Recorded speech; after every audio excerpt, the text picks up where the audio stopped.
22వ అధ్యాయం 19వ వచనం. కొన్ని మాటలు మనము మనసు పెట్టి చూస్తాం. మొబైల్స్ ఉంటే నిశ్శబ్దంగా పెట్టుకుంటాం. లూకా సువార్త 22వ అధ్యాయం 19వ వచనం.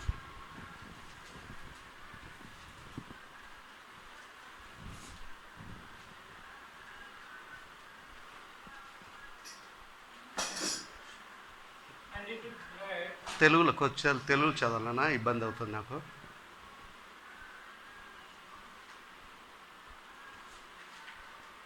బ్రదర్ చదవాలన్నా తెలుగు అయితే.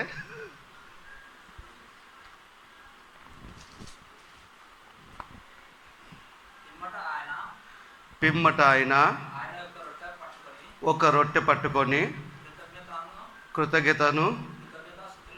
కృతజ్ఞత స్తుతులు చెల్లించి దానిని విరిచి వారికిచ్చి, ఇది మీ కొరకై ఇయ్యబడుచున్న నా శరీరము, నన్ను జ్ఞాపకం చేసుకొనుటకై దీనిని చేయుండని చెప్పాను.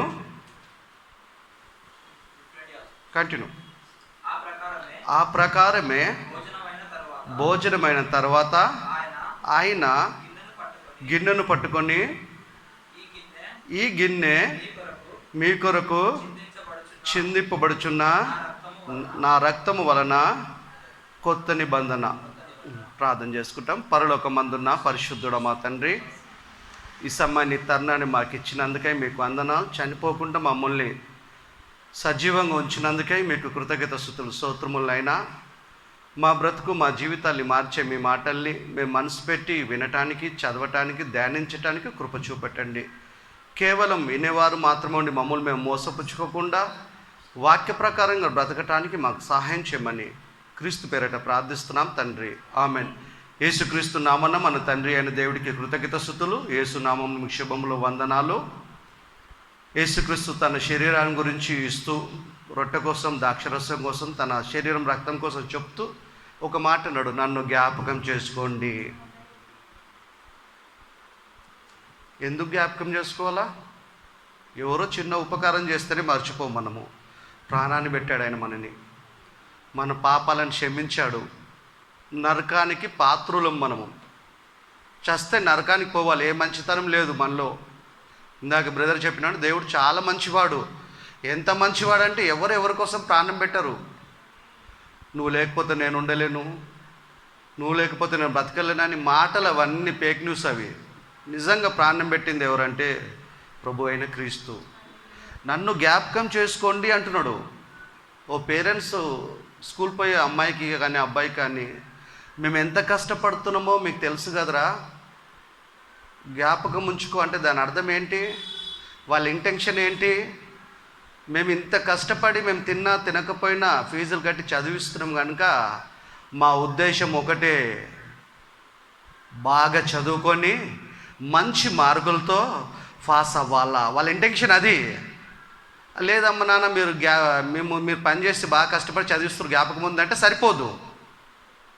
జ్ఞాపకం చేసుకో అనుట్ల ఇంటెన్షన్ ఏముందంటే వాళ్ళ ఇష్టాన్ని చేయాలా, వాళ్ళ ఉద్దేశాన్ని చేయాలా.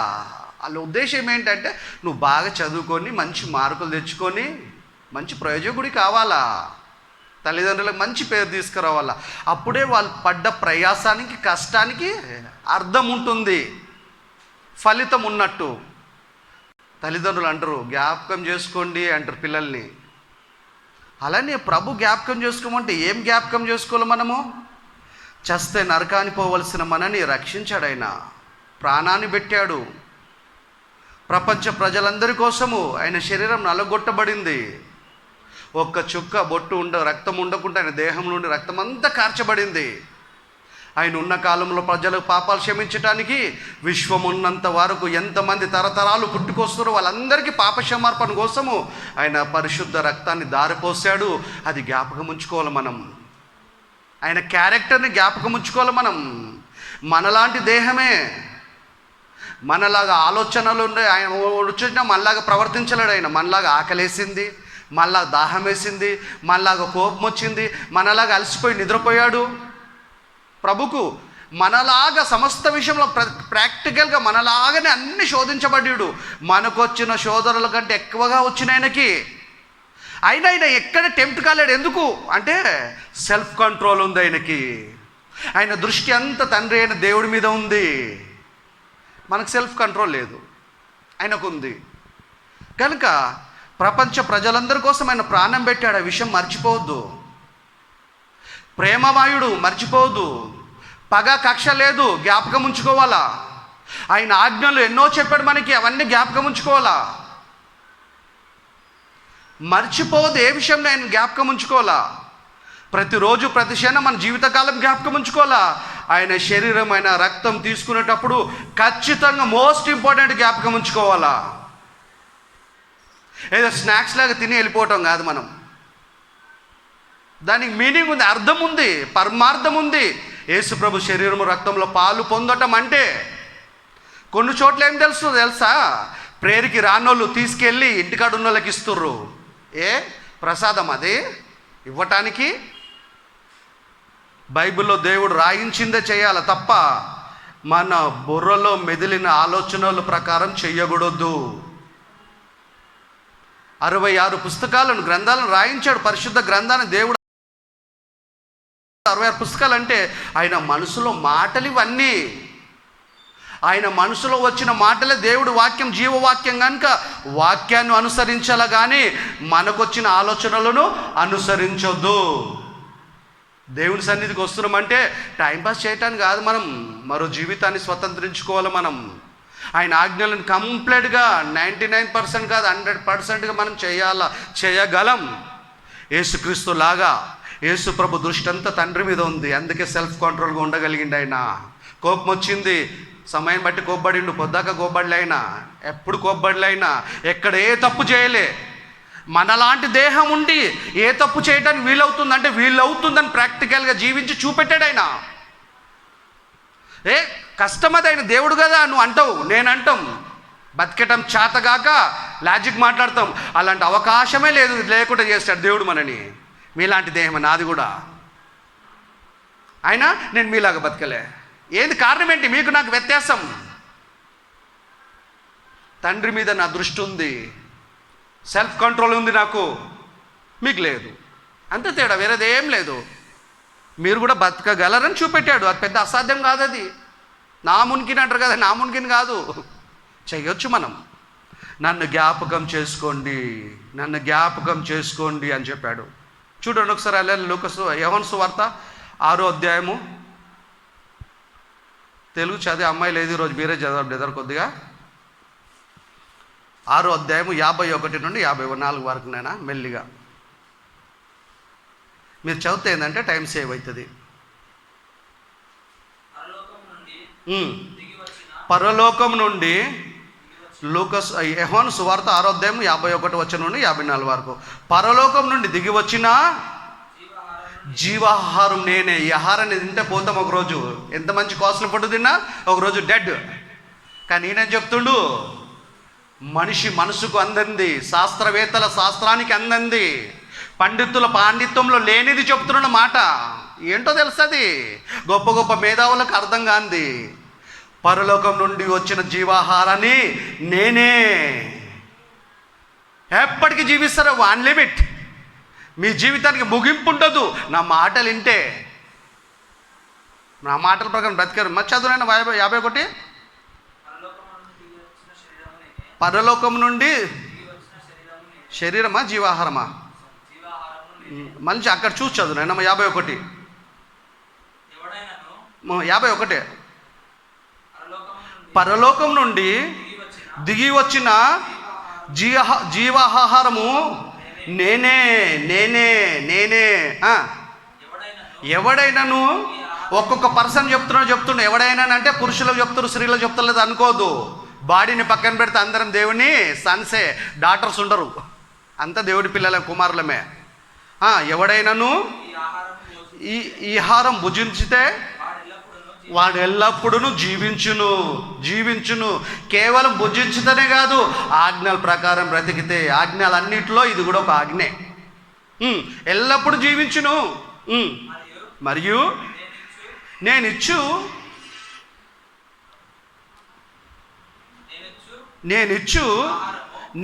ఆహారము లోకమునకు జీవము కొరకై నా శరీరమే అని మీతో నిశ్చయముగా చెప్పుచున్నాను నేను.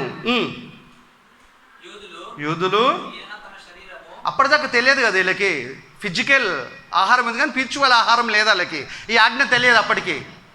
అందుకే వాళ్ళు ఆశ్చర్యపోతున్నారు, ఈయన తన శరీరం ఎలా తిననిస్తాడు,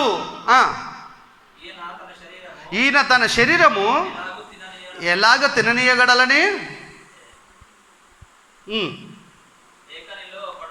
ఒకరితో ఒకడు వాదించిరి. ఈయన తన శరీరం ఎలా తిననిస్తారని వాళ్ళు అనుకుంటున్నారు.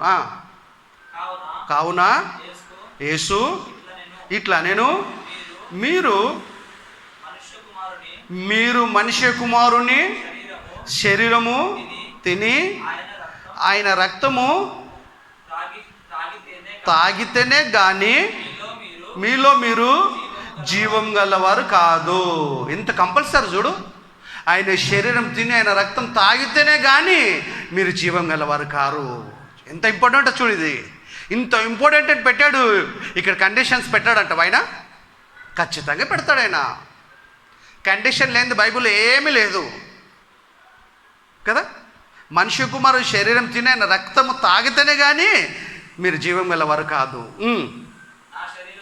నా శరీరము తిని నా రక్తము తాగువాడు నిత్య జీవము గలవాడు. నిత్య జీవము గలవాడు. ఈ జీవితం తర్వాత మరో జీవితం ఉంటుంది. ఆ జీవితంలో కూడా యాక్టివేట్ అవుతాం మనము. దానికి ముగింపు లేదు. దీనికి 60, 70, 100, 120 ఉంది, దానికి అసలు ముగింపే లేదు. అంత్య దినమున నేను వాళ్ళని లేపుతా. స్త్రీ అయినా పురుషులైనా వాళ్ళని నేను లేపుతా. ఎందుకు? నా మాటలు విన్నారు కనుక, నా శరీరంలో రక్తంలో పాలు పొందారు కనుక నేను లేపుతా. అంటే కంపల్సరీ ఇది. ఎంత ఇంపార్టెంట్ అంటే అంత ఇంపార్టెంట్. ఆయన ఆజ్ఞలు ఇవి. ఆయన శరీరంలో ఆయన రక్తంలో పాలు పొందటం. మళ్ళీ అట్లాంటి వారికి అర్హతలు క్యాలిఫికేషన్ ఏముండాలా? బ్యాప్టిజం తీసుకున్న వాళ్ళందరూ తీసుకునే అవకాశం ఉందా? ఉంది. మళ్ళీ తీసుకునే ముందు కండిషన్స్ పెట్టాడు.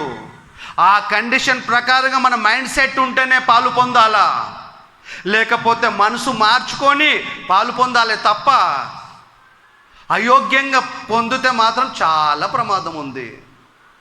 చాలా ప్రమాదం ఉంది. అంతకంటే ముందు ఒక మాట చూడండి. హెబ్రీయులకు రాసిన పత్రిక 10వ అధ్యాయం 24వ వచనం.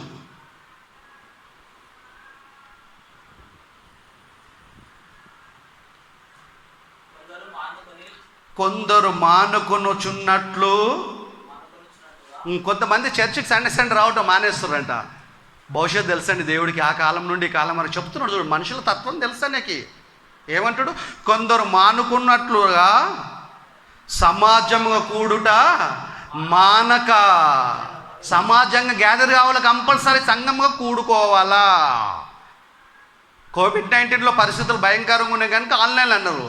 ఇప్పుడు కూడా ఆన్లైన్ అంటే కుదరదు. మళ్ళీ ఆన్లైన్ అంటే టిఫిన్ తినాలా, ఆన్లైన్లోనే భోజనం చేయాలా. చేస్తారా? కుదరదు కనుక వస్తారు కంపల్సరీ. అంటే తిండికి ఇస్తున్న ప్రిఫరెన్స్ దేవుడి వాక్యానికి ఇవ్వట్లేదు వీళ్ళు గనుక దేవునలన్నీ పోగొట్టుకుంటుర్రు. అంతేకాదు వాళ్ళు దేవుడి కోపానికి గురవుతుర్రు. వచ్చిన మీరు ధన్యులు. గొప్ప భాగ్యమైన సన్నిధిలో ఉండటం, ఆయన మాటలు వినటము, ధ్యానించటం, చదవటం, ఆయన సన్నిధిలో కూర్చోటం అంటే గొప్ప అదృష్టవంతులమండి మనం. సమాజంగా కూడుట మానక ఆ దినము సమీపించిన కొలాది. ఆ దినం ఏ దినము? యేసు రాకడ సమీపిస్తుంది. ఇదిగో నేను త్వరగా వస్తున్నా. ఆయన దీర్ఘశాంతానికి అర్థం ఏంటో తెలుసా? అనేక మంది క్రైస్తవులలో మార్పు లేదు. అనేక క్రైస్తవేతలు మారలేదు. వాళ్ళు మారుమూర్సు పొందటానికి, మనం మార్పు చెందటానికే ఆయన దీర్ఘశాంతాన్ని చూపెడుతుండే తప్ప రాలేక కాదు. ఆయన రావటము తప్పదు. ఆయన భూమి మీద కాలు పెడితే క్లోజ్. మనం భక్తిగా లేకపోతే మన పని అయిపోయినట్టే. ఆ దినము సమీపించిన కొలాది మీరు ఎక్కువగా అలాగ చేయండి అంటే ఎక్కువగా కూడుకోండి. ఆదివారమే కాదు, వీలైతే వీలు చేసుకొని వేరే టైంలలో కూడుకోండి. మీరు ఎంత కూడుకుంటే అంత బలపడతారు. సెల్ఫ్ కంట్రోల్లో ఉండగలుగుతాం మనం. అప్పుడు దేవుడికి మరీ దగ్గర అవ్వగలుగుతాం మనము.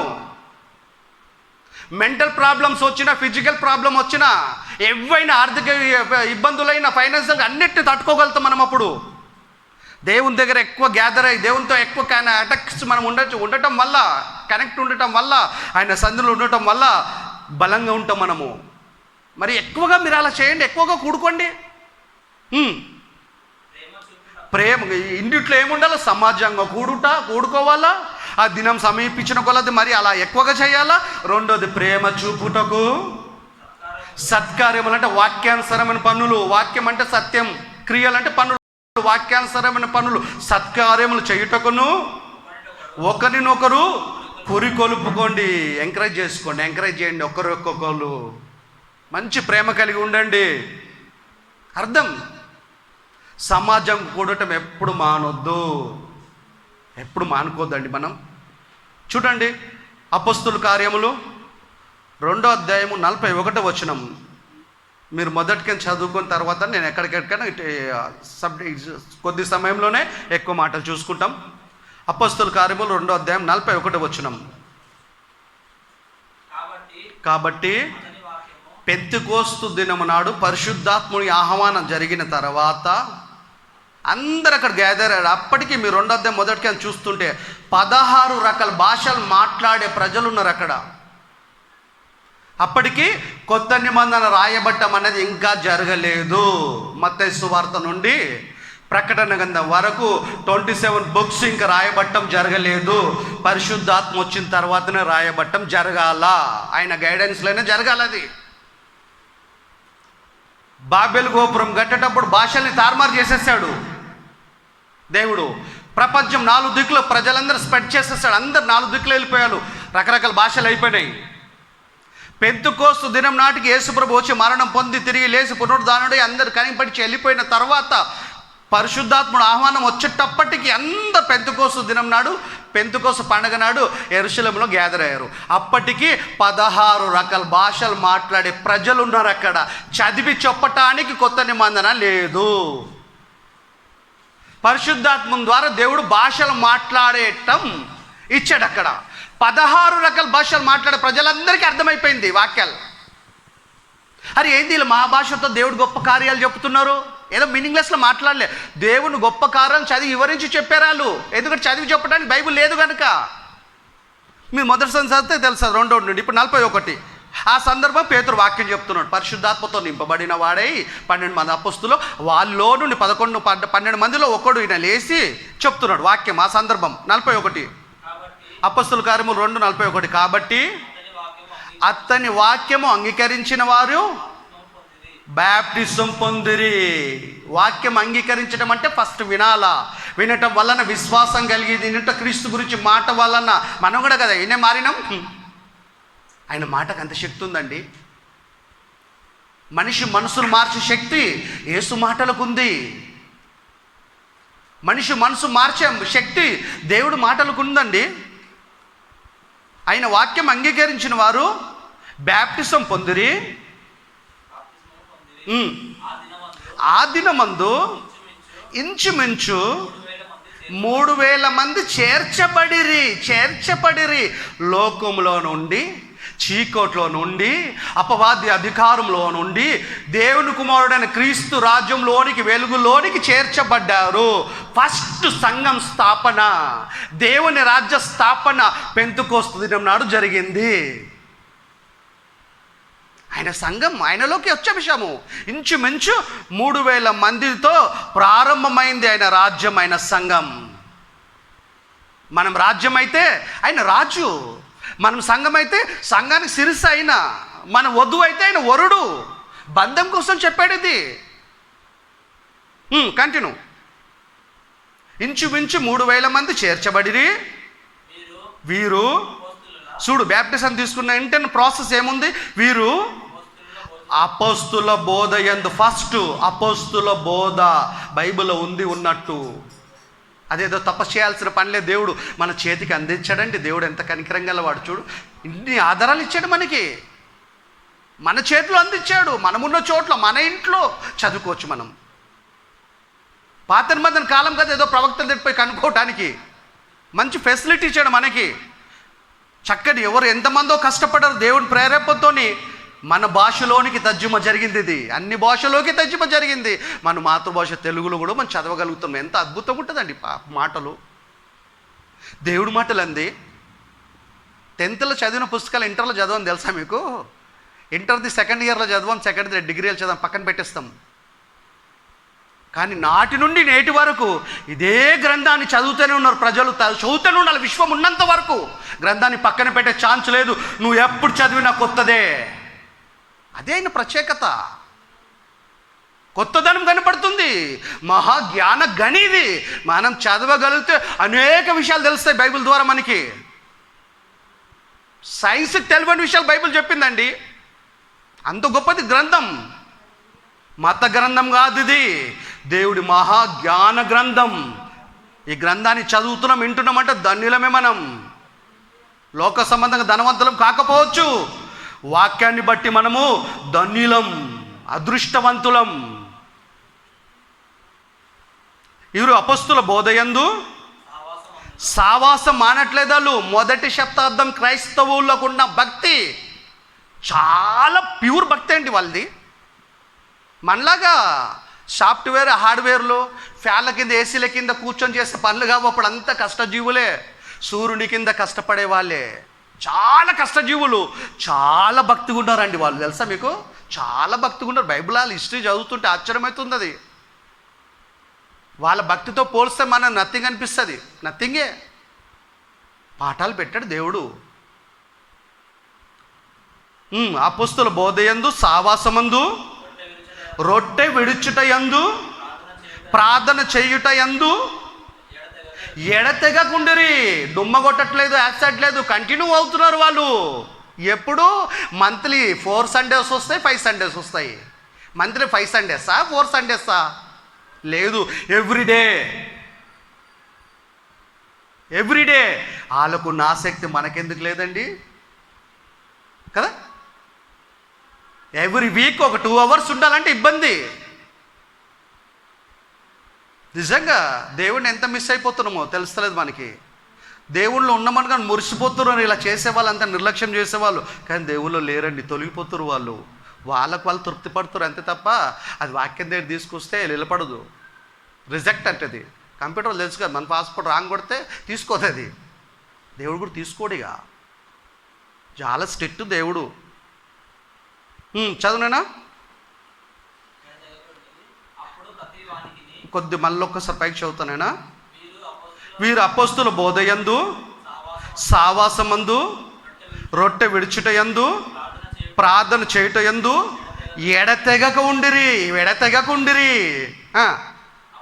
అప్పుడు ప్రతి వారికి భయం కలిగింది. మేము యూదులం కదా, భయంకరంగా మా పితరులు భయంకరులు కదా, మమ్మల్ని రక్షించడానికి వచ్చిన యేసుక్రీస్తుని మేము చంపింది, మా కోసం ప్రాణం పెట్టడానికి వచ్చిన దేవుని కుమారుడు మేము చంపింది. ఆయన దేవుని కుమారుడు మాకు అర్థం కాలే, మరియ కుమారుడు అనుకున్నాం, మేము వడ్లవాని కుమారుడు అనుకున్నాము. అట్లాంటి అయినా మేము చంపింది అని చెప్పి రియలైజ్ చేయరు వీళ్ళంతా. అపొస్తలులు పౌలుని పేతురుని అడిగినప్పుడు అప్పుడు మీరు మారు మనసు పొంది బ్యాప్టిజం తీసుకోండి అని చెప్తారు. భయం అయిపోయింది వీళ్ళకి. ఆయన మాటలో ఉన్న శక్తిని బట్టి ఇంచుమించు 3000 మంది బ్యాప్టిజం తీసుకురు ఒకేసారి, ఒకే దినం, ఒకే ప్రసంగం. వాళ్ళు మనసు పెట్టి విన్నారు కనుక వాళ్ళ మనసులు మారినాయి. ఎలాంటి మనసు అయినా మారగలుగుతుంది. అందుకేంటాడు యేసుక్రీస్తు పరిశుద్ధాత్మ గురించి, ఆయన నేను వెళ్ళి ఆదరణకర్తను పంపుతా, ఆయన వస్తే మీకు ప్రయోజనము, నేను వెళ్ళని ఏడాలి ఆయన రాడు, ఆయన వస్తే మీకు ప్రయోజనము. పాపంని గురించి, నీతిని గురించి, తీర్పుని గురించి ఒప్పింపజేస్తాడు ఆయన వచ్చి ఒప్పింపజేస్తేనే మీరు బోధిస్తారు, వాళ్ళు వింటారు, మారుతారు. పరిశుద్ధాత్మ సహాయం లేనిది బోధించలేము, వినలేము, మారలేము. ఆయన సాయం కావాలా? ఆయన సాయం కావాలంటే మన తత్వం తెలుసు, మన తత్వం బాగుండాలా. వాక్యం ద్వారా ఆయన దగ్గరికి రావడానికి చేస్తుండు దేవుడు మనని. ఎప్పుడైతే దగ్గరికి వస్తామో ఆకర్షించబడతాం. నేను ఇక్కడనే ఉంటామంటే మొండికి వదిలేస్తాడు దేవుడు. ఎడతెగక ఉండిరి, ప్రతి వారికి భయం కలిగాను, మరియు అనేక మహత్కార్యములు సూచక్రియలను అపోస్తుల ద్వారా జరిగాను. 1వ శతాబ్దంలో దేవుడు చేశాడు. కంటిన్యూ. విశ్వసించిన వారందరూ ఏకముగా కూడి అంటే ఏముంది అలలో? ఐక్యత. ఈరోజు మనకు ఐక్యత లేదంటే వాక్యం అర్థం కాలేదన్నమాట. వాళ్ళకి మనకి ఐక్యత, ఏకంగా కూడి తమకు కలిగినదంతయు సమష్టిగా ఉంచుకొనిరి. వారు తమ చిరాస్తులను అమ్మి అందరికిని వారి అక్కర కొరది పంచిపెట్టిరి. నువ్వు జాగ్రత్త చూసుకో, అక్కడనే ఆగు నాన్న. పంచిపెట్టిరి అంటే వీళ్ళకి ఏం లేదు? ధనాపేక్ష లేదు. ధనం మీద ఎక్కువగా ఆశ, ఇష్టం లేదు వాళ్ళకి. ఎక్కువ ఇష్టం దేవుడి మీద ఉంది వాళ్ళకి, దేవుడు మాటల మీద ఉంది. అందుకే ధనాన్ని ఏం చేశారు? పంచిపెట్టారు. చిరాస్తులను అమ్మి పంచిపెట్టారు. వాళ్ళు పంచిపెట్టారు. మన సువార్త నిమిత్తం ఇవ్వడానికి చాలా ఆలోచిస్తాం మనం. దేవుడు గొప్ప పనికి, దేవుని రాజ్య విస్తారణ కోసం మనం ఇస్తున్నాం కదా అని ఆ ఆనందం, తృప్తి కొంతమందిలో కనపడదండి. వాళ్ళు తమ చిరాస్తులు నింపి వారి అక్కర కొలది పంచిపెట్టారు. వాళ్ళు అంత మంచి మనసు వాళ్ళకి. అవునండి, యూదులు మొట్టమొదటిసారిగా యూదులకైనా క్రైస్తవులుగా అయ్యారు. ప్రభుని నమ్మి మారి క్రైస్తవులుగా పిలువబడినారు. అన్యజనుల తర్వాత పౌలు తర్వాత వచ్చినాం. చూడండి, అంత కఠినులు అలా మారిపోయారు, పంచిపెట్టే పరిస్థితికి వచ్చారు. మరియు వారు ఏక మనస్సులు కలై ప్రతిదినము ఎవ్రీ సండే అన్నాడా, ఎవ్రీ డే అన్నాడా? ప్రతిదినము. చూడండి, నిజంగా వాళ్ళని చూసి దేవుడు ఆనందభరితుడై ఉంటాడు. ప్రతిదినము భార్య పిల్లలు కుటుంబం లేవా? వండుకోలే, తినలే ఏమన్నా? ఏదైనా కాలం అయితే కాదు కదా, పండ్లు తెంపుకొని తినే కాలం కదా అది. చూడండి, టైం లేదంటే అసలు మనకు టైం లేకుండా చేస్తాడు ఆయన. కదా, కాలం ఇచ్చాడు, సమయం ఇవ్వాలి ఆయనకి. మనం కాలాన్ని మనకిచ్చాడు, సమయం ఆయనకి ఇవ్వాలా. యేసు ప్రభుకు తక్కువ కాలం అండి భూమి మీద ఇచ్చింది ఆయన, 33.5 సంవత్సరాలు. ఒక మాట చెప్పాలంటే మనకి ఎక్కువ కాలం ఇచ్చాడు. ఆయన ఏజ్తో పోలిస్తే ఎక్కువ కాలం ఇచ్చాడు. మనం ఇంకెక్కువ కాలం, వయసు ఎక్కువ మనది. తక్కువ కాలంలోనే ఆయన పని కంప్లీట్గా చేశాడు. ఆయన ఎక్కువ కాలం ఇచ్చాడంటే ఆయన పని చేయాలని. కాలాన్ని ఇచ్చిన దేవుడికి సమయాన్ని ఇవ్వాలి మనం. మొదటి శతాబ్దం క్రైస్తవులు ప్రతిదినము దేవాలయంలో తప్పక కూడుకుంటున్నారు. ప్రతిదినము తప్పక దేవాలయంలో కూడుకొనుచు ఇంటింట రొట్టె విడుచుచు దేవుణ్ణి స్తుతించుచు ప్రజలందరి వలన దయ పొందిన వారాయను. దేవుని దయ ఉంది, వీళ్ళకి ప్రజల దయ ఉంది. అంటే మంచి లక్షణాలు. ప్రతిదినము తప్పకుండా కూడుకుంటారు. దేవాలయంలో కూడుకుంటారు, సమాజ మందిరంలో, చర్చ్ అని పిలువబడుతుంది, సమాజ మందిరంగా పిలువబడింది. రెండోది ఇంటింట రొట్టె విడుస్తారు. అంటే కూడుకున్నప్పుడు అంతా ఏం చేస్తారు? వీళ్ళు యేసుక్రీస్తు శరీరాన్ని, రక్తాన్ని తీసుకుంటుర్రు ప్రతిదినము కదా. బ్యాప్టిజం తీసుకున్న వాళ్ళకి ఏంది? వీళ్ళకు అపొస్తలుల బోధ ఎందున్నారు, సావాసం అందున్నారు, ప్రార్థన ఎందున్నాడు, రొట్టె ఇడుచుట ఎందున్నారు, ఎడతెగక మంచి లక్షణాలు. ధనాపేక్ష లేకుంటున్నారు, ప్రజలందరి వల్ల దయ పొందిన వారు. కంటిన్యూ నాన్న. ఆనందంతోనూ నిష్కపటమైన హృదయముతోనూ ఆహారం పుచ్చుకొనుచుండిరి. మరియు ప్రభు రక్షణ పొందుచున్న వారిని అనుదినము వారితో చేర్చుచుండిరి. సంఘం అంటే వాళ్ళే. ఇంచుమించు 3,000 మంది బ్యాప్టిజం తీసుకున్నారు. వీళ్ళు అపొస్తలుల బోధయందు, సావాసమందు, రొట్టె విడుచుటయందు, ప్రార్థన యందు ఎడతెగక ఉండటమే కాదు, ఏం చేస్తుడు? అనుదినము రక్షణ పొందుచున్న వారిని వీరితో చేర్చుచుండేను. అంటే వీళ్ళు ఏం చేస్తారు? పోయి ప్రాసెస్, వీళ్ళ పనులు వీళ్ళు చేసుకుంటారు, దేవుని సన్నిధులు ఉంటారు, దేవుని ఇష్టాన్ని చేస్తున్నారు, సువార్తను ప్రకటిస్తున్నారు. వీళ్ళలాగా నమ్మి బ్యాప్టిజం తీసుకున్న వాళ్ళందరినీ ఇలా ఇంచుమించు 3,000 మందితో చేరుస్తున్నారు సంఘంలోకి. అంటే ఏం చేస్తున్నారు? వీళ్ళు సువార్తను ప్రకటిస్తున్నారు. మనం కూడా ఏం చేయాలా? ఆయన శరీరంలో రక్తంలో పాలు పొందుతున్న మనము మన పనులు మనం చేసుకోవటం మాత్రమే కాదు, ఆయన సువార్త పని చేస్తే నిరపరాధులము, ఆ పని చేయకపోతే అపరాధులము. అందుకే యేసు ప్రభు శరీరం రక్తంలో పాలు పొందేటప్పుడు చాలా అలర్ట్గా ఉండాలి. మనం తీసుకుంటప్పుడే కాదు, ప్రతి దినం అలర్ట్గా ఉండాలి. మనం బల్లలో పాలు పొందటం అంటే ఈజీ కాదు. అది స్నాక్స్ తీసుకొని వెళ్ళిపోతున్నాడు కాదు, అది స్టైల్గా. ఆయన శరీరంలో ఆయన రక్తంలో పాలు పొందుతా నేను ఆయన జ్ఞాపకం చేసుకోవాలా. ప్రపంచ ప్రజలందరి కోసం ఆయన ప్రాణం పెట్టాడు. ఆయన ప్రాణం పెట్టాడు, రక్తం కార్చాడు, కనుకనే నాకు పాప సమర్పణ కలిగింది. దేవునితో సంబంధం ఏర్పడింది నాకు. అబ్బా తండ్రి అని నేను ప్రార్థన చేయగలుగుతున్నా. మనుషులకి దేవుళ్ళకి మధ్య వ్యక్తి క్రీస్తు చేస్తాడు నరుడు. ఆయన లేకపోతే మిడిటర్, మన పరిస్థితి ఏమైపోతుండే? క్రైస్తవ్యానికి అర్థం లేకపోతుండే. గొప్ప భాగ్యాన్ని ఆయన ఇచ్చాడు మనని. కనుక ఆయన శరీరంలో రక్తంలో పాలు పొందుతున్న మనము కంపల్సరీ సువార్తను ప్రకటించాలో, డైరెక్ట్గా ఇండైరెక్ట్గా, ప్రత్యక్షంగా పరోక్షంగా దేవుడి పని చేయాల. సేవకుంది కాదు, విశ్వాసుల బాధ్యత, అందరి బాధ్యత, రెస్పాన్సిబిలిటీ అది. అది చేస్తలేమంటే మిగతా పనులు ఏమి చేసినా దేవుని దృష్టిలో నిరపరాధులం కాదు, అపరాధులము. మనము అపరాధులం అండి. 99% చేస్తా నేను, 900 కదా, 99 చేస్తే 9 అంటే కూడా కుదరదు. 100% చేయాలా, 100% చేయాలి మనం. దాని అర్థం అది. వాళ్ళు అంత స్టాండర్డ్గా ఉండగలిగారు. వాళ్ళు ప్రతి దినం కూడుకుంటుర్రు, ఏక మనసులు కలిగి ఉన్నారు, అందరు ఐక్యత కలిగి ఉన్నారు. వాళ్ళ ఆస్తులు, వాళ్ళ సంపదనకు అనేకులకు పంచిపెడుతుర్రు, ఆనందంతో ఉన్నారు. వాళ్ళు ఎలా ఉండగలరు? వీలైంది వీళ్ళకి.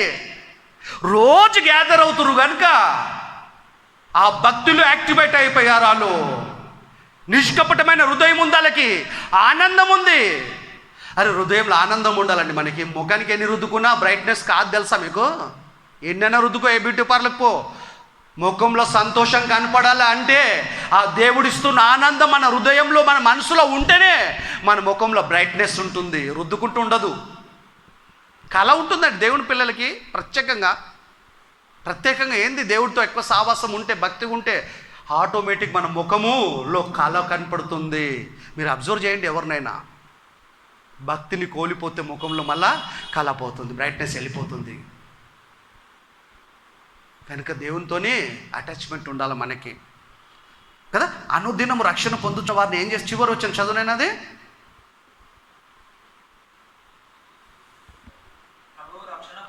ప్రభు రక్షణ పొందుచున్న వారిని అనుదినం, అంటే వీళ్ళు ఏం చేస్తారు? రోజు సువార్త ప్రకటిస్తున్నారు.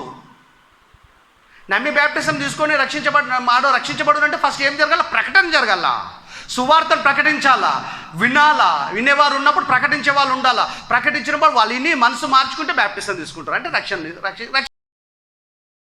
రక్షించబడతారు. అంటే అనుదినము ప్రభు రక్షణ పొందుచున్న వారిని అనుదినము వారితో చేర్చుదంటే ప్రాసెస్ రోజు ఉంది. ఈరోజు ఉదయం నుంచి లేచినప్పుడు సార్ నిద్రపోయేదాకా మన పనుల మీద ఉంటున్నాం. మళ్ళీ తెల్లారి మళ్ళీ అదే రొటీన్, మళ్ళీ తెల్లారి అదే రొటీన్. ఇంతకాలం ఇచ్చాడు, వయసు మీద పడుతుంది, ఆయుష్ తగ్గుతుంది, మన పనులు మనం చేసుకుంటున్నాం. నా భార్య, నా పిల్లలు, ఆలపిల్లలు, మళ్ళీ మన్మరాలు, కొడుకు కోడలు, మన్మరాలు. ఏంది అంత ఎప్పటిదాకా? ఇందులోనే చిక్కబడిపోతే ఎట్లా? మళ్ళా యేసుని జ్ఞాపకం, ఇవన్నిట్లో బంధకాలను ఇరికిపోతావేమో బిడ్డ అని చెప్పి యేసుప్రభుమని నన్ను జ్ఞాపకం చేసుకోండి. మరి ఏమని ప్రేమించలేదా? కాదు యేసుప్రభు. అర్థమైందా? ఎక్కువగా ప్రేమిస్తే కనెక్ట్ అయిపోతాడు ఆయన. దేవుని పని ఎక్కడే, దేవుని చిత్తం ఎప్పుడు చేయాలైనా. అందుకే శిష్యులతో మాట్లాడేటప్పుడు వచ్చినప్పుడు, నీ తల్లి నీ సహోదరులు వచ్చి నేను పిలుస్తున్నారు, అయ్యా వెల్పలు ఉన్నారంటే ఏమంటాడు తెలుసా? ఎవరు నా తల్లి, ఎవరు నా సహోదరులు. ఆ మాట ఏంది ఇంత ఇబ్బందిగా ఉంటుంది వినటానికి మనకు. ఆ మాటలోని అర్థం ఏంటి తెలుసా? దేవుడి పనిలో ఉన్నప్పుడు దేవుని ఎక్కువగా ప్రేమించాలా. అదే యేసు ప్రభు చనిపోయేటప్పుడు ఏసేపు రాలే, తర్వాత పుట్టిన పిల్లలు రాలే, మరియమ్మ ఒక్కది మోస్తే ఏమన్నాడు? శిష్యుడు చెప్పాడు, కుమారుడా ఇదిగో నీ తల్లి, ఇదిగో నీ కుమారుడు. అంటే తల్లి కోసం ఆలోచించాడండి చచ్చిపోయేటప్పుడు కూడా.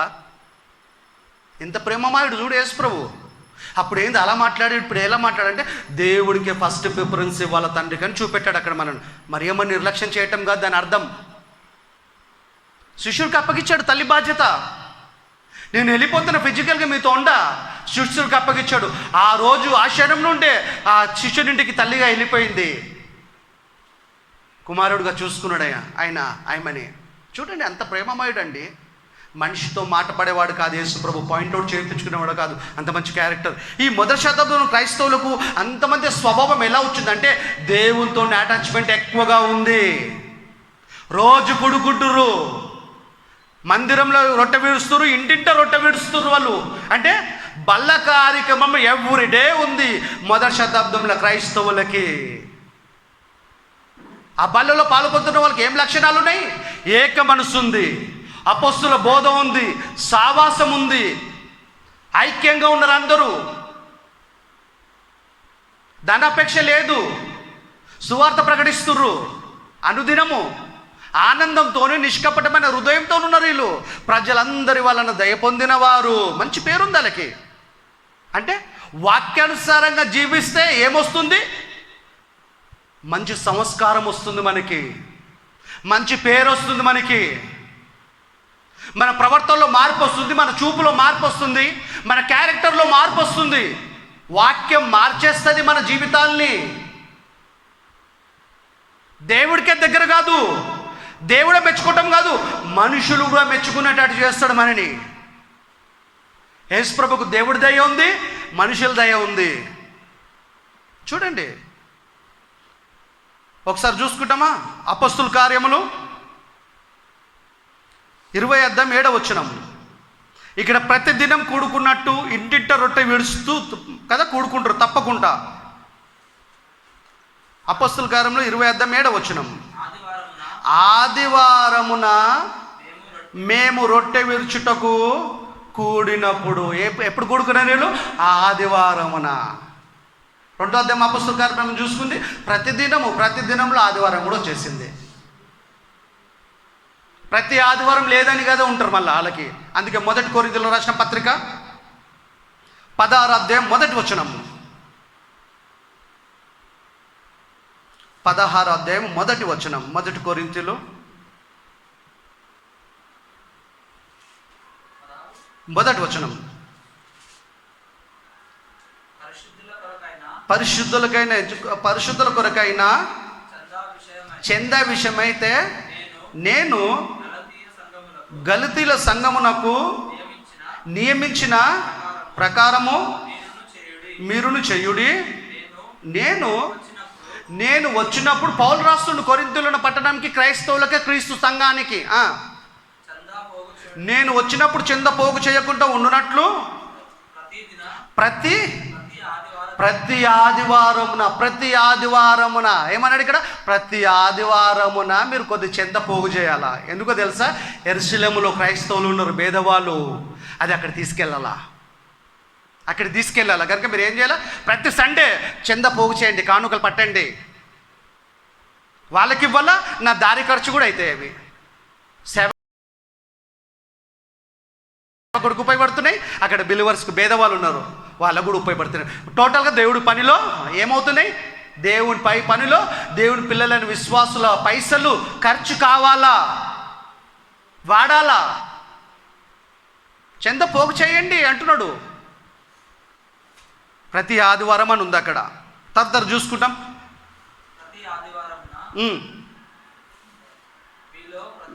ప్రతి వాడును తను వర్ధిల్లిన కొలది తన యుద్ధ కొంత సొమ్ము నిల్వ చేయవలేను, స్టోరేజ్ చేసి పెట్టాలి మీరు పౌలు రాకముందే. ఒకవేళ ఒక వీక్ మిస్ అయినా నెక్స్ట్ వీక్ వస్తాడు. రాలేదు కదా వాడుకుంటాం మళ్ళీ తర్వాత చేస్తామంటే కుదరదు. దేవుని సొమ్ము దేవుడు పెట్టేసేయాల. నియమం అది, నియమం. పౌలు సొంతంగా రాస్తుండు కాడు, పరిశుద్ధాత్మ ప్రేరేపణతో దేవుడు రాయించిన మాట. అది సొమ్ముని యెరూషలేం పట్టణానికి పంపించాలి. అక్కడ యూదులలో క్రైస్తవులుగా మారిన వాళ్ళు ఉన్నారు కదా, భేదవాళ్ళు, వాళ్ళకి సహాయానికి పంపించాలని చెప్పాడు. కొలస్సీయులకు రాసిన పత్రిక 1వ అధ్యాయం 13వ వచనం. నమ్మి బ్యాప్టిజం తీసుకున్న మనమంతా ఎవరమో తెలుసా? చెప్పాడు ఇక్కడ.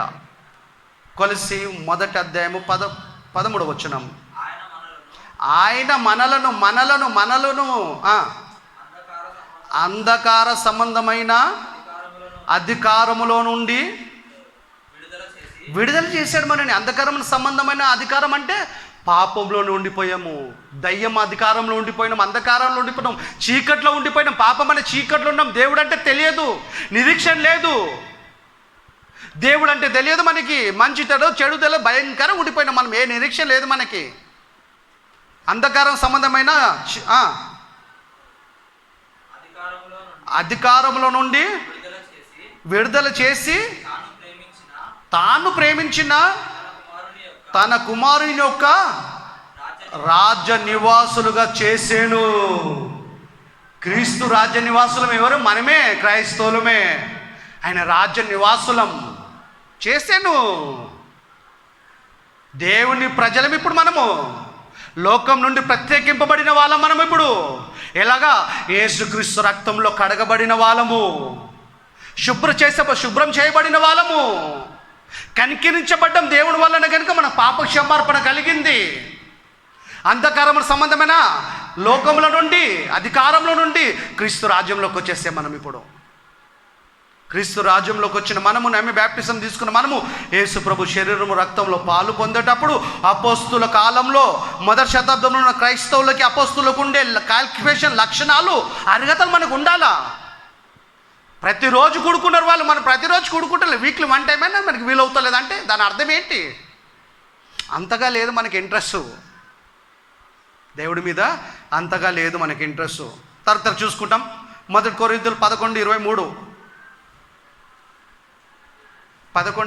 ఒకసారి నాయన మొబైల్ని అబ్జర్వ్ చేయండి ఎవరైనా ఒకరు ప్లీజ్.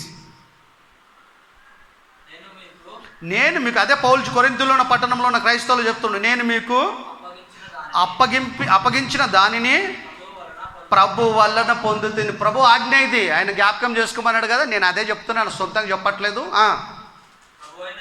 ప్రభు అయిన యేసు తన అప్పగింపబడిన రాత్రి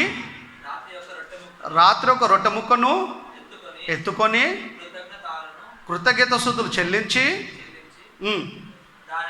దానిని విరిచి ఇది మీ కొరకై నా శరీరము నన్ను జ్ఞాపకం చేసుకున్నట్టుకై దీనిని చెయ్యుండి అని చెప్పాడు. పౌలు గారు కొరింథీయులో ఉన్న క్రైస్తవులకు లేఖ రాస్తూ చెప్తున్నాడు, ప్రభు ఇలా చెప్పాడు. ఆ ప్రకారమే భోజనమైన పిమ్మట ఆయన పాత్రను ఎత్తుకొని, ఈ పాత్ర నా రక్తము వలనైన క్రొత్త నిబంధన, మీరు దీనిలోనిది తాగునప్పుడెల్లను నన్ను జ్ఞాపకము చేసుకొనుటకై దీనిని చెయ్యుడు అని చెప్పాను. అంటే నన్ను జ్ఞాపకం చేసుకొని మీరు చేయాలా, యేసుక్రీస్తుని జ్ఞాపకం చేసుకున్నట్టు చేయాలా. కంటిన్యూ. మీరు ఈ రొట్టెను తిని ఈ పాత్రలోనిది త్రాగునప్పుడెల్లా ప్రభు వచ్చి వరకు ఆయన మరణమును ప్రచురించుదురు. అంటే దాని అర్థమైంది, యేసు ప్రభు శరీరములో రక్తంలో పాలు పొందుతున్న మనము సువార్తను ప్రకటించాలా. ప్రభు వచ్చే వరకు ఆయన మరణను ప్రచురించాలా, ప్రకటించాలా. ప్రకటన జరగాల, మనుషులు రక్షణ పొందుకునే మాటలు ప్రకటన జరగాల. దేవుడి కోసం ప్రకటించాలా, క్రీస్తు కోసం ప్రకటించాలా, మరణం సమాధి పునరుద్ధానం కోసం ప్రకటించాలా, పాప క్షమార్పణ కోసం ప్రకటించాలా, నిత్య జీవం కోసం ప్రకటించాలా. యేసు శరీరం రక్తంలో పాలు పొందుతున్న మనము యేసు కోసం మరణం పునరుద్ధానం సువార్త కదా, ఆయన సమాధి మరణం పునరుద్ధానం ప్రకటించాలా. ఆయన దేహాన్ని తింటూ ఆయన రక్తంను తాగుతున్నాం మనం అంటే సువార్త ప్రకటన అన్నది మనం చేయాల్సిన బాధ్యత మన మీద ఉంది. ఖచ్చితంగా పని చేయాలి. మనం బల్ల తీసుకుంటున్నాం, మనమంతా చేస్తున్నాం ఈ పని. ప్రత్యక్షంగా పరోక్షంగా దేవుడి సువార్తను ప్రకటించాలా. ఒకవేళ నాకు వీలవుతలేదు, సాధ్యమైతలేదు, నా కష్టార్జితం సేవకుని ప్రోత్సహిస్తా. అప్పుడు ఈక్వల్ సేవలో నువ్వు పార్టిసిపేట్ చేసినట్టే. నువ్వు వాక్యానుసారం జీవిస్తూ సేవకుని ఎంకరేజ్ చేయాలా. నేను వాక్యాన్ని పక్కన పెడతా, డబ్బులు మాత్రం పంపిస్తంటే కుదరదు. డబ్బు ఉపపడుతుంది సేవలా, నువ్వు దేవుడికి దూరమే అవుతావు. వాక్యానుసారంగా ఉంటూ దేవుడి పని చేయాలా. సాధ్యమే. కాబట్టి ఎవడు అయోగ్యంగా డిసిప్లిన్తో తీసుకోవాలా. నేను తినేది రొట్టె కదా, నేను తినేది ద్రాక్షరసం కదా అని అనుకోవద్దు. నేను తినేది యేసు ప్రభు శరీరాన్ని, నేను తినేది యేసుక్రీస్తు, నేను తాగేది యేసు రక్తాన్ని. నా కోసం ప్రాణం పెట్టాడు. ప్రపంచ ప్రజలందరి కోసం ఆయన శరీరం నలుగొట్టబడింది, ఆయన రక్తం చిందించబడింది. గొప్ప త్యాగం చేసి బలైపోయాడు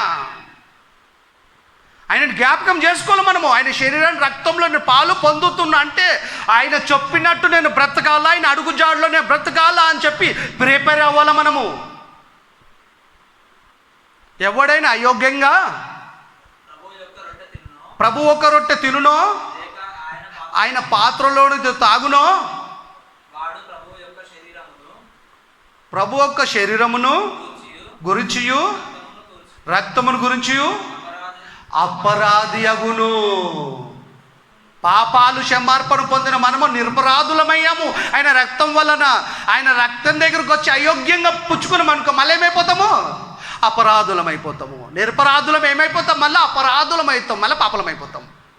కొద్ది పైకి చదువునైనా అదే మాట. కాబట్టి ఎవడు అయోగ్యంగా, అదే మాట ఉంది అక్కడ కరెక్ట్గా.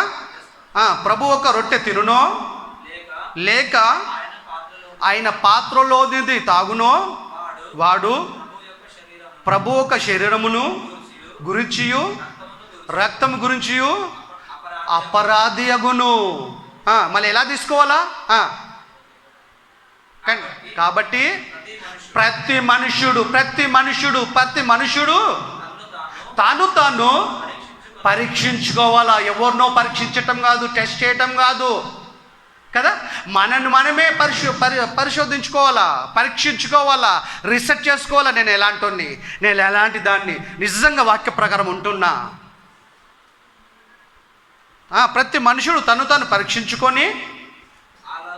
పరీక్షించుకోవాలి. ఏమన్నా తప్పులు పొరపాట్లు తెలుసో తెలియక ఎన్నో చేస్తాం. అవన్నీ ఒప్పుకోవాలా, టైం ఒప్పుకోవాలా, తిరిగి చెయ్యమని ఒక తీర్మానానికి రావాలా మనం. ఆ తీర్మానానికి వచ్చినప్పుడే ఆయన శరీరము రక్తంలో పాలు పొందాలా. తీర్మానానికి రాకుండా ఏదో అప్పటికప్పుడు ఒప్పుకొని నెక్స్ట్ వీక్ మళ్ళీ తిని మళ్ళీ ద్రాక్షరసం తీసుకోవటం, మళ్ళీ రక్తంలో శరీరంలో పాలు పొందటం, ఈ పని కంటిన్యూ చేయొద్దు. అది మనం పరీక్షించుకొని మన తప్పులు మన పాపాలను ఒప్పుకొని పశ్చాత్తాపడి తిరిగి చెయ్యనని ఒక తీర్మానానికి వచ్చి వదిలిపెట్టుకోవాలి. అవన్నీ తిరిగి చేయకుండా ఉండాలి. మనం కప్పుకోకుండా ఒప్పుకొని విడిచిపెట్టాలి. మనం విడిచిపెట్టుకొని తిరిగి చెయ్యనని మెంటల్గా ఫిక్స్ అయిన తర్వాతనే యేసుప్రభు శరీరం రక్తంలో పాలు పొందాలని మనం. అది యోగ్యమైన రీతి. అది నేను కంటిన్యూ అయిన శరీరం రక్తంలో పాలు పొందుతా, మళ్ళీ పాపాలు చేస్తా, మళ్ళీ ఒప్పుకుంటా, మళ్ళీ చేస్తా అంటే మనం నిరపరాధులం కాదు, అపరాధులము. దానివల్లే ప్రమాదం ఏముందో తెలుసా? కంటిన్యూ చదువు. నేను అలాగూ చేసి ఆ రొట్టెను తిని ఆ పాత్రలోని తాగవలెను.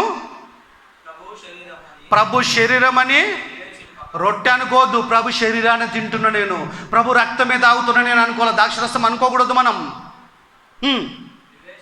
ప్రభు శరీరం అని వివేచింపక తిని తాగువాడు తనకు శిక్షా విధి కలుగుటకే తిని తాగుచున్నాడు. శిక్ష అంట. ఏ శిక్ష? భారత ప్రభుత్వం, భారత రాజ్యాంగం విధిస్తున్న శిక్ష కాదు. 7 ఏళ్ళు 14 ఏళ్ళు కాదు. ఇది అనంతకాలం శిక్షలోకి వెళ్ళిపోతాం చచ్చిన తర్వాత. ఆ శిక్షలోకి పోకుండా ఉండాలంటే భక్తిని కాపాడుకోవాలా. బల్ల తీసుకుంటప్పుడు ఎంత అలక్ట్గా ఉండాలో చూడండి. వివేచం ఉండాలి మనకి. నేను తినేది యేసు శరీరాన్ని, నేను తాగేది యేసు రక్తంని. రొట్టె అనుకోవద్దు, ద్రాక్షరసం అనుకోవద్దు. ఆయన శరీరము ఆయన రక్తమే. రొట్టె ద్రాక్షరసమే కదా. మనం మార్చేస్తుంది కాదు, ఆయన ఆజ్ఞ మారుస్తుంది మనకి, ఆయన మాటలు మనం బతికిస్తుంది. ప్రభు శరీరం మనం ఇవే చెంపక తిని తాగువాడు తనకు శిక్ష విధి కలుగుటకే అలా తిని తాగుతున్నాడు. శిక్షలోకి వెళ్ళిపోతాం, అనంతకాలం శిక్ష ఆత్మకి.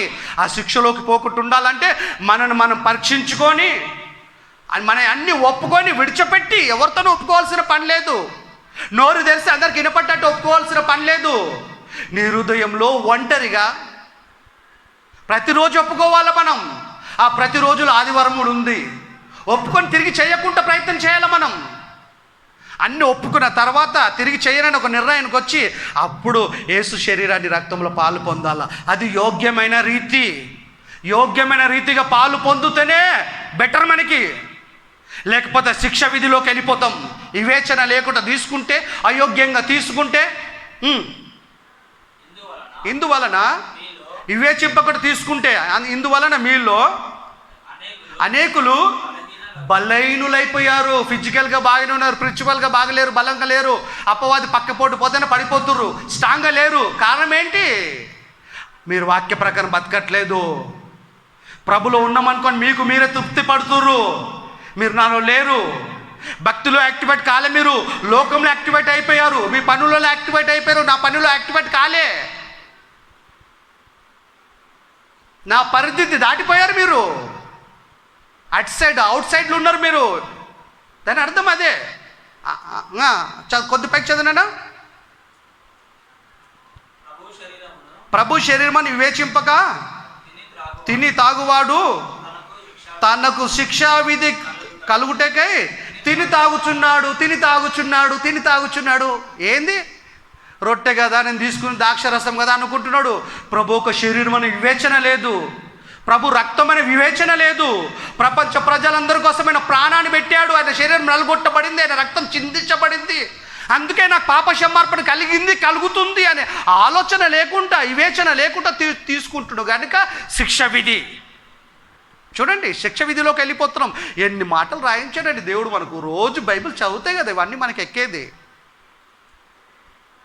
మనకు ఆసక్తి ఉంటే పరిశుద్ధాత్మ దేవుడు మనకు అర్థం అవుతాడు, సహాయం చేస్తాడు. ఎంత మంచి మాట్లాడినా అర్థం కాకపోతే లాభం ఏముంది? దేవుడిని నమ్మితే లాభం లేదు. అపవాది కూడా, దయ్యాలు కూడా నమ్మి వణుకుతున్నాయి గజగజ. దయ్యాలు కూడా నమ్ముతున్నాయి, దేవుడు ఒక్కడేని వణుకుతున్నాయి. కనీసం అవి వణుకుతున్నాయి, మనకు ఆ వణుకు కూడా లేదు. ప్రభు మంచోడు, ఎందుకు దయ్యగలవాడైనా ఎందుకు వణుకిస్తాడు? ఆయన ఏమన్నాడు అనుకుంటున్నాం మనం. భయంకరుడైనా. కంటిన్యూ చదువునా. ఇందువలననే మీలో అనేకులు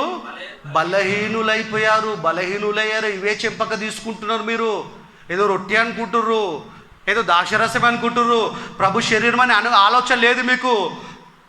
ప్రభు ఒక రక్తం అనే ఆలోచన లేదు మీకు. ప్రభు శరీరం రక్తంలో పాలు పొందుతున్నామని ఇంగిత జ్ఞానం లేకుండా మీరు పాలు పొందుతున్నారు. మీరు పాపాలని ఒప్పుకోవట్లేదు. అయోగ్యంగా మీరు పాలు పవిత్రమైన హృదయంతో, నిష్కపట మనసుతో మీరు తీసుకోవట్లేదు. అందుకే ఏమైపోతారు మీరు? అనేకులు మీలో బలహీనులైపోయారు. బలహీనులను రోగులై ఉన్నారు. ఫిజికల్ రోగానికి మందు ఉంది హాస్పిటల్లో, స్పిరిచువల్కి ఆత్మీయంగా రోగులమైపోయినావు. మళ్ళీ ఇదే మందు, వాక్యమే ఔషధం మనకి. మళ్ళా దేవుడా అని పశ్చాత్తాపపడాలా. పేతురు ఏడ్చాడని తెలుసా? నీకోసం ప్రాణం పెడతా అంటే యేసుప్రభు ఏమన్నాడు తెలుసా? 3 సార్లు కోడి కొయ్యక ముందుకే నువ్వు అబద్ధం ఆడుతుంటే నేను ఆడానన్నాడు. నిజంగా 3 సార్లు కూడికి వస్తుంది, నేను అబద్ధం ఆడిండు. అది గుర్తు చేసుకొని పశ్చాత్తాపపడి ఏడిసాడండి. ఆయన ఏడిసి మనసు మార్చుకున్నాడు. అందుకే తాళం చేతులు అతనికి ఇచ్చాడు, పరలోక తాళం చేతులు. నువ్వు భూమి మీద ఏది ఇప్పితే అది ఇప్పుతా నేను పరలోకంలో, నువ్వు ఏది తెరుస్తా అది తెరుస్తా. ఏడిసాడండి, తప్పు చేశాడు. అరే నేను బొంకినా కదా, బొంకనండి, నా స్థితి నాకు తెలియదు కదా, ప్రభు చెప్పింది నిజమే కదా. ఏడిసాడు, బాగా ఏడిసి పశ్చాత్తాపడ్డాడు. ఆయన మేము చేసిన తప్పు పొరపాట్ల కోసం ఏడుస్తాం. పర్సనల్ ప్రాబ్లమ్స్ ఎన్నో ఉంటాయి, ఎన్నో తప్పులు పొరపాటు చేసి ఉంటాం మనం ఆలోచన ప్రవర్తన ద్వారా. అబద్ధాలు అవన్నీ ఒప్పుకొని విడిచిపెట్టాలి మనం. వాటిని అసహించుకొని విడిచిపెట్టి తిరిగి చేయమని ఒక నిర్ణయానికి మనం వస్తే నిజంగా చేయకుండా ఉండటానికి మనకి వీలవుతుంది. పరిశుద్ధాత్మ దేవుడు సహాయం చేస్తాడు మనకి. అప్పుడు అయోగ్యంగా కాదు, యోగ్యమైన రీతిగా యేసుప్రభు శరీరాన్ని రక్తంలో పాలు పొందగలుగుతాం మనం. అయోగ్యంగా పొందటం కంటే, యోగ్యమైన రీతిగా పొందకపోతే అయోగ్యంగా పొందటం కంటే అసలు పొందకపోవటం మేలు కదా. అట్లా కూడా ప్రమాదమే. మనకి ఎట్లా తెలుసా, నిత్య జీవం లేడు నా శరీరమే తిని నా రక్తం తాగువాడినే అంతే దీన్ని మనం లేపుతా అన్నాడు. అది ఎంత ఇంపార్టెంటో కండిషన్ కూడా అంత ఖచ్చితంగా ఉన్నాయి మనకి. ఏదో రొట్టెగా తినేసి వెళ్ళిపోవటం కాదు అక్కడ, చాలా ఖండితం. అనేకులు అందుకే మీలో ఏమై బలహీనులై రోగులై ఉన్నారు. చాలామంది ఏం చేశారు, నిద్రిస్తున్నారు, ఆత్మీయంగా నిద్రపోతున్నారు. లేవాలంటే లేస్తలేరు వీళ్ళు. మామూలుగానే మనం పండేది ఎంత తక్కువైనా 10 గంటలు నిద్రపోతున్నాం కదా. 10 గంటలు 12 గంటలు, తక్కువ ఇంకా తక్కువ 8 గంటలు నిద్రపోతున్నాం ఫిజికల్గా. కానీ వీళ్ళు ఏం చేస్తారు, ఆత్మీయంగా కూడా నిద్రపోతున్నారంట. ఇంకా నిద్రట్లో ఉన్నారు. నిద్రపోయానికి ఏం అర్థం కాదు కదా. ఏమి వివేచిస్తాడు నిద్రపోయాడు తెలుసా, ఈ యేసుప్రభు శరీరం మీద రక్తం అని నిద్రపోయాడు తెలుసా. అయోగ్యంగా పాలు పొందితే శిక్ష వస్తుందని తెలుసా, తెలియదు. నిద్రపోయేటోనికి, మేలుకుంటోనికి తెలుస్తుంది. ఆత్మీయంగా మేలుకోగా ఉండాలి మనం, అలర్ట్గా ఉండాలి. అపవాదేమో పండు పెడుతుంది, మనం జోగొడుతుంది. ఎందుకు జోగొడుతుంది? ఆత్మీయంగా నిద్రపోతున్న మనని, ఆత్మలమైన మనని కూడా శాశ్వతమైన నిద్రలోకి తీసుకెళ్ళటానికి. అక్కడ నిద్రేయబడుతుంది నరకంలో మండుతుంటే. నిద్ర అక్కడ లేదు, ఇక్కడనే పండుకోబిడ్డని పండు పెడుతుంది అది. అందుకే ఆత్మీయంగా నిద్రపోదు, ఆత్మీయంగా మేలుకోగా ఉండాలి మనం. అయితే మనలను మనమే విమర్శించుకొని ఎడలా తీర్పు పొందకుందాం. ఎవరినో విమర్శించటం ఎందుకండి, ఎవరినో పరిశోధించడం. మనం చూసుకుంటాం ఎలా ఉన్నాం, భక్తిగా ఉన్నామా లేదా, నిజంగా నా వాక్య ప్రకారం ఉన్నాను లేదా. ఉన్నాయి, పొరపాట్లు ఉన్నాయి, 100% కరెక్ట్ కాదు. ఒప్పుకొని దిద్దుకుంటాం, సరి చేసుకుంటాం. నా హృదయం నీకు తెలియదు, నీ హృదయం నాకు తెలియదు. అందరి హృదయాలు దేవుడికి తేటగా కనపడుతున్నాయి. దేవుడిని ఎవడు మోసం చేయలేడు. దేవుని మోసం ఎవరు చేయనేరడు. కనుక చాలా జాగ్రత్త ఉండాలి వాక్య విషయంలో. మనం మొదటి శతాబ్దం లాగా ప్రతిదినం బల్లైతే తీసుకుంటున్నాం, కనీసం ఆదివారమైనా తీసుకుంటున్నామా? ఆ ఆదివారమైనా ప్రతిదినం జాగ్రత్త ఉండాలా. ప్రతిరోజు ఆ రోజు కూడా జాగ్రత్త ఉండాలి మనం. రోజు ఎప్పటికప్పుడు తప్పులు ఒప్పుకొని తిరిగి చేయకుండా ఉంటే డెలీట్ అయిపోతాయండి. మొబైల్ పనికిరాని ఎట్లా డెలీట్ చేస్తాం, మన మైండ్లకి అన్నీ డెలీట్ చేసుకోవాలా. మెమొరీ ఫుల్ కావద్దు. మెమొరీ దేంతో నిండి ఉండాలి తెలుసా? దేవుడు వాక్యంతో నింపబడి ఉండాలా. హృదయంలో ఉన్న దాన్ని బట్టి, నిండిన దాన్ని బట్టి నోరు మాట్లాడుతుందంట. చెడు ఉంటే చెడు మాట్లాడుతుంది, మంచి ఉంటే మంచి మాట్లాడుతుంది. భక్తిగా కదా దేవుడు వాక్యంలో యాక్టివేట్ అయినాం అనుకో, వాక్యమే మాట్లాడతా, వేరే మాట్లాడడం మనం కదా. దేవుణ్ణి నమ్మి బ్యాప్టిజం తీసుకున్నామంటే ధన్యులము. భక్తిగా జీవిస్తే మరీ ధన్యులం మనము. అన్నిట్లో కాపాడుతాడు దేవుడు. ఏం వరి కావద్దు మనం. అది ఫిజికల్ ప్రాబ్లం కావచ్చు, మెంటల్ ప్రాబ్లం కావచ్చు, ఫైనాన్షియల్ కావచ్చు, అన్నిట్లోకైనా కాపాడుతాడు దేవుడు మనడు. ఆయన వాక్య ప్రకారం మనం జీవించడానికి చేతనైతే. కనుక యేసుప్రభు శరీరం రక్తంలో పాలు పొందుతున్న మనం జాగ్రత్తగా ఉండాలా, లేకపోతే చాలా ప్రమాదం మనకి. కనుక ఎవరు విమర్శించగలదు, మనమే విమర్శించుకోవాలా.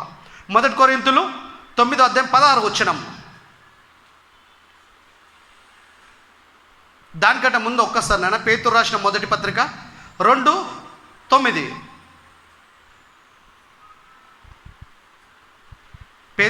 మొదటి పేతురు 2:9.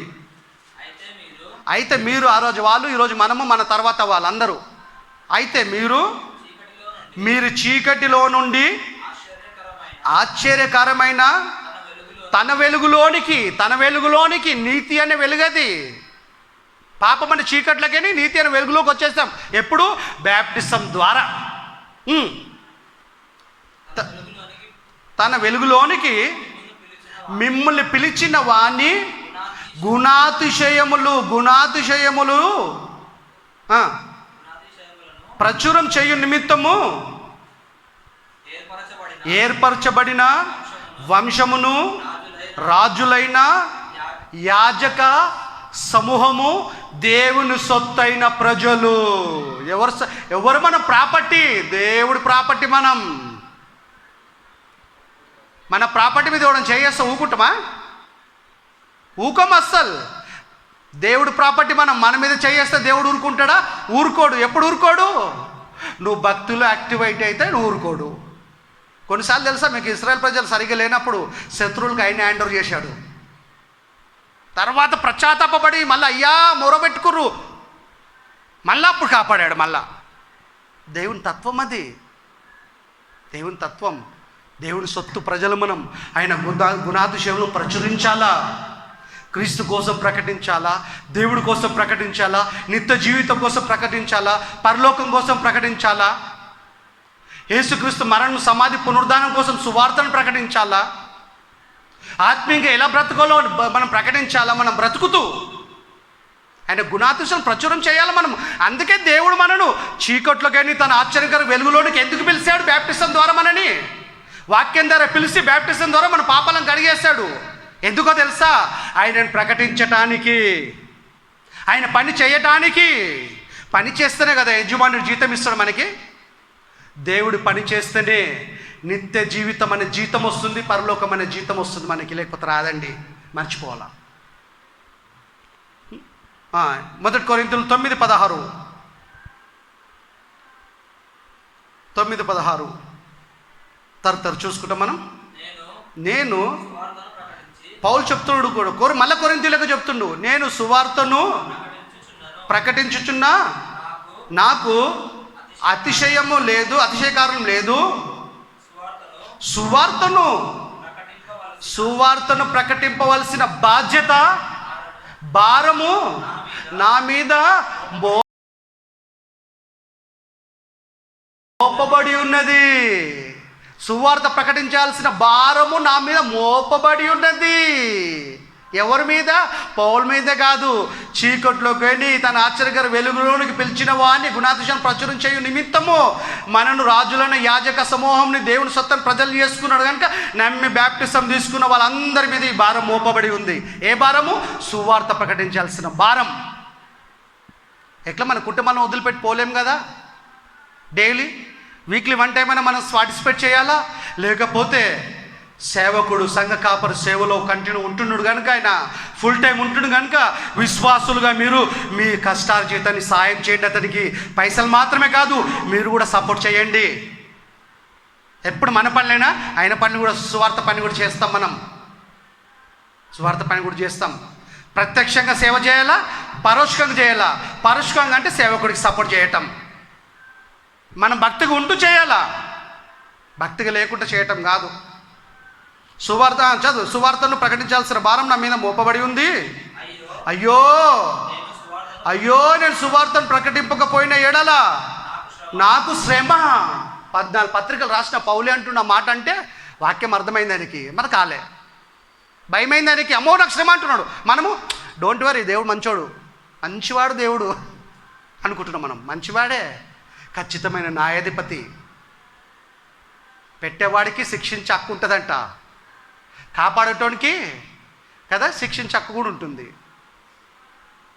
సువార్త ప్రకటించకపోయిన ఎడల నాకు శ్రమ అని చెప్పేశాడు. ఫిలిప్పీ 2:21 చదువునైనా తొందరగా. ఫిలిప్పీ 2:21 నెక్స్ట్ 4వ వచనం. ఫిలిప్పీలు రాసిన పత్రిక 2వ అధ్యాయం 21వ వచనం. అందరూ ఆ రోజు ఈరోజు అందరూ తమ సొంత కార్యములే చూసుకొంచున్నారు. నా భార్య, నా పిల్లలు, మా అమ్మ, మా నాన్న, నా పిల్లలు, నా ఫ్యామిలీ. ఎప్పటిదాకా? చచ్చిపోయేదాకా. ప్రాణం పెట్టిన ఆయన కోసం ఏం చేస్తున్నారు మళ్ళీ మనం కదా. తల్లి గర్భంలో రాలిపోకుండా నిలబెట్టి ప్రకృతిలోకి తీసుకొచ్చి ఇప్పటిదాకా కాపాడాడు. కరోనాలో కూడా రాలిపోకుండా నిలబెట్టాడు. అంటే దాని దేవుడు మన విషయంలో దేవుడికి ఏ ఉద్దేశం లేదా? ఉంది, చేయట్లేదండి చాలామంది. మళ్ళీ కరోనాలో అంతమంది రాలిపోయారు అంటే వాళ్ళు టైం ఇచ్చాడు.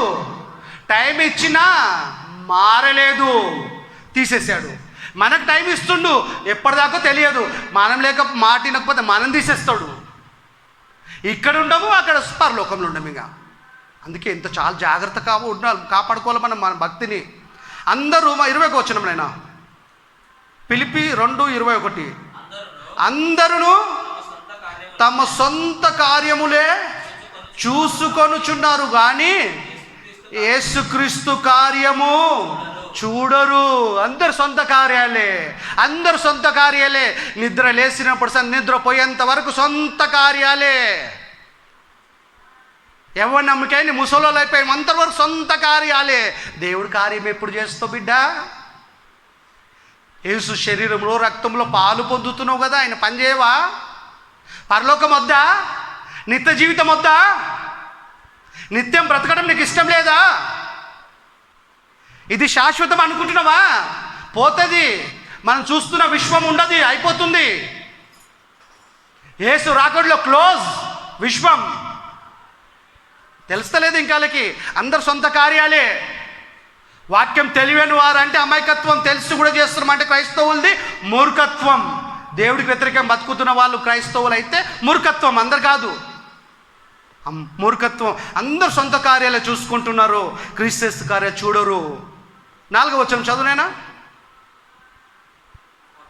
4వ వచనం అల్లనే, మీలో ప్రతివాడును తమ సొంత కార్యములను మాత్రమే కాక ఇతరుల కార్యములను చూడవలను. పర్సనల్ కార్యాల్లో దూరమని చెప్పట్లేదు, సువార్త చెప్పటంలో. ఇతరులు మనలాగా రక్షించబడాలి కదా, మనలాగా వాళ్ళు కూడా పాప క్షమాపణ పొందాలి కదా, దేవుని ప్రాపర్టీ కావాలి కదా, వాళ్ళు కూడా దేవుడి వైపు తిరగాలి కదా. వాళ్ళు మళ్ళీ ఏం చేయాలా? సువార్తను ప్రకటించాలా, దేవుడి వైపు మరలించాలా. సువార్తను ప్రకటించాల్సిన పని మనం, దేవుడు మరలించుకుంటాడు అతన్ని. కనుక ఆ పని చేయాలి. ఇతరుల కార్యాలను కూడా చూడాలి మనం. ఇతర కార్యాలు అంటే ఏంటంటే చేయగలిగితే మనం సహాయం చేయాలి. మనం ఆర్థికంగా కాదని కాదు. మోస్ట్ ఇంపార్టెంట్ అంటే ఆత్మలను రక్షించే మాటల్ని అందించాలా, అందించే సేవకునైనా ప్రోత్సహించాలా. కంటిన్యూ ప్రోత్సహిస్తాం మేము, పోం కాదు. మనం కూడా ప్రాక్టికల్గా సేవలో పాలు పొందాలా, యాక్టివేట్ కావాలా. మనం కూడా సేవలో కదా ఏం చేయాలా? పార్టిసిపేట్ చేయాలా. మనం కూడా పనిలో, దేవుడి పనిలో. ఆ దీవెనలన్నీ మనకు, మన కుటుంబానికి ఉంటాయి. మనకు తెలియదు. కరోనానే కాదు, అనేకమైన ప్రమాదాలు మన మీదకైనా పోతున్నాయి. మనకు తెలుస్తలేదు. దేవుడు ఇంకా మనం కాపాడుతూనే ఉన్నాడు. మనకు అన్నీ తెలియదు. కరోనా వచ్చింది కనుక, లాక్డౌన్ అయింది కనుక, కోవిడ్-19 తెలిసింది. అనేక సమస్యల నుండి దేవుడు మనం కాపాడుతూనే ఉన్నాడు. మనకు అర్థమవుతలేదండి. ఆయన ప్రేమ మనకు తెలుస్తలేదు. ఇతరుల కార్యాలు కూడా చూడాలని చెప్పాడు.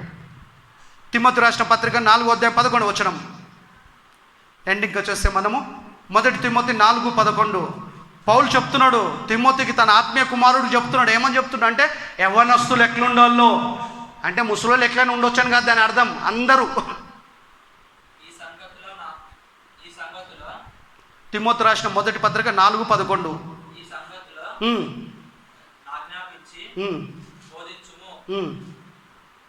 11వ వచనం కరెక్ట్ చదువునైనా.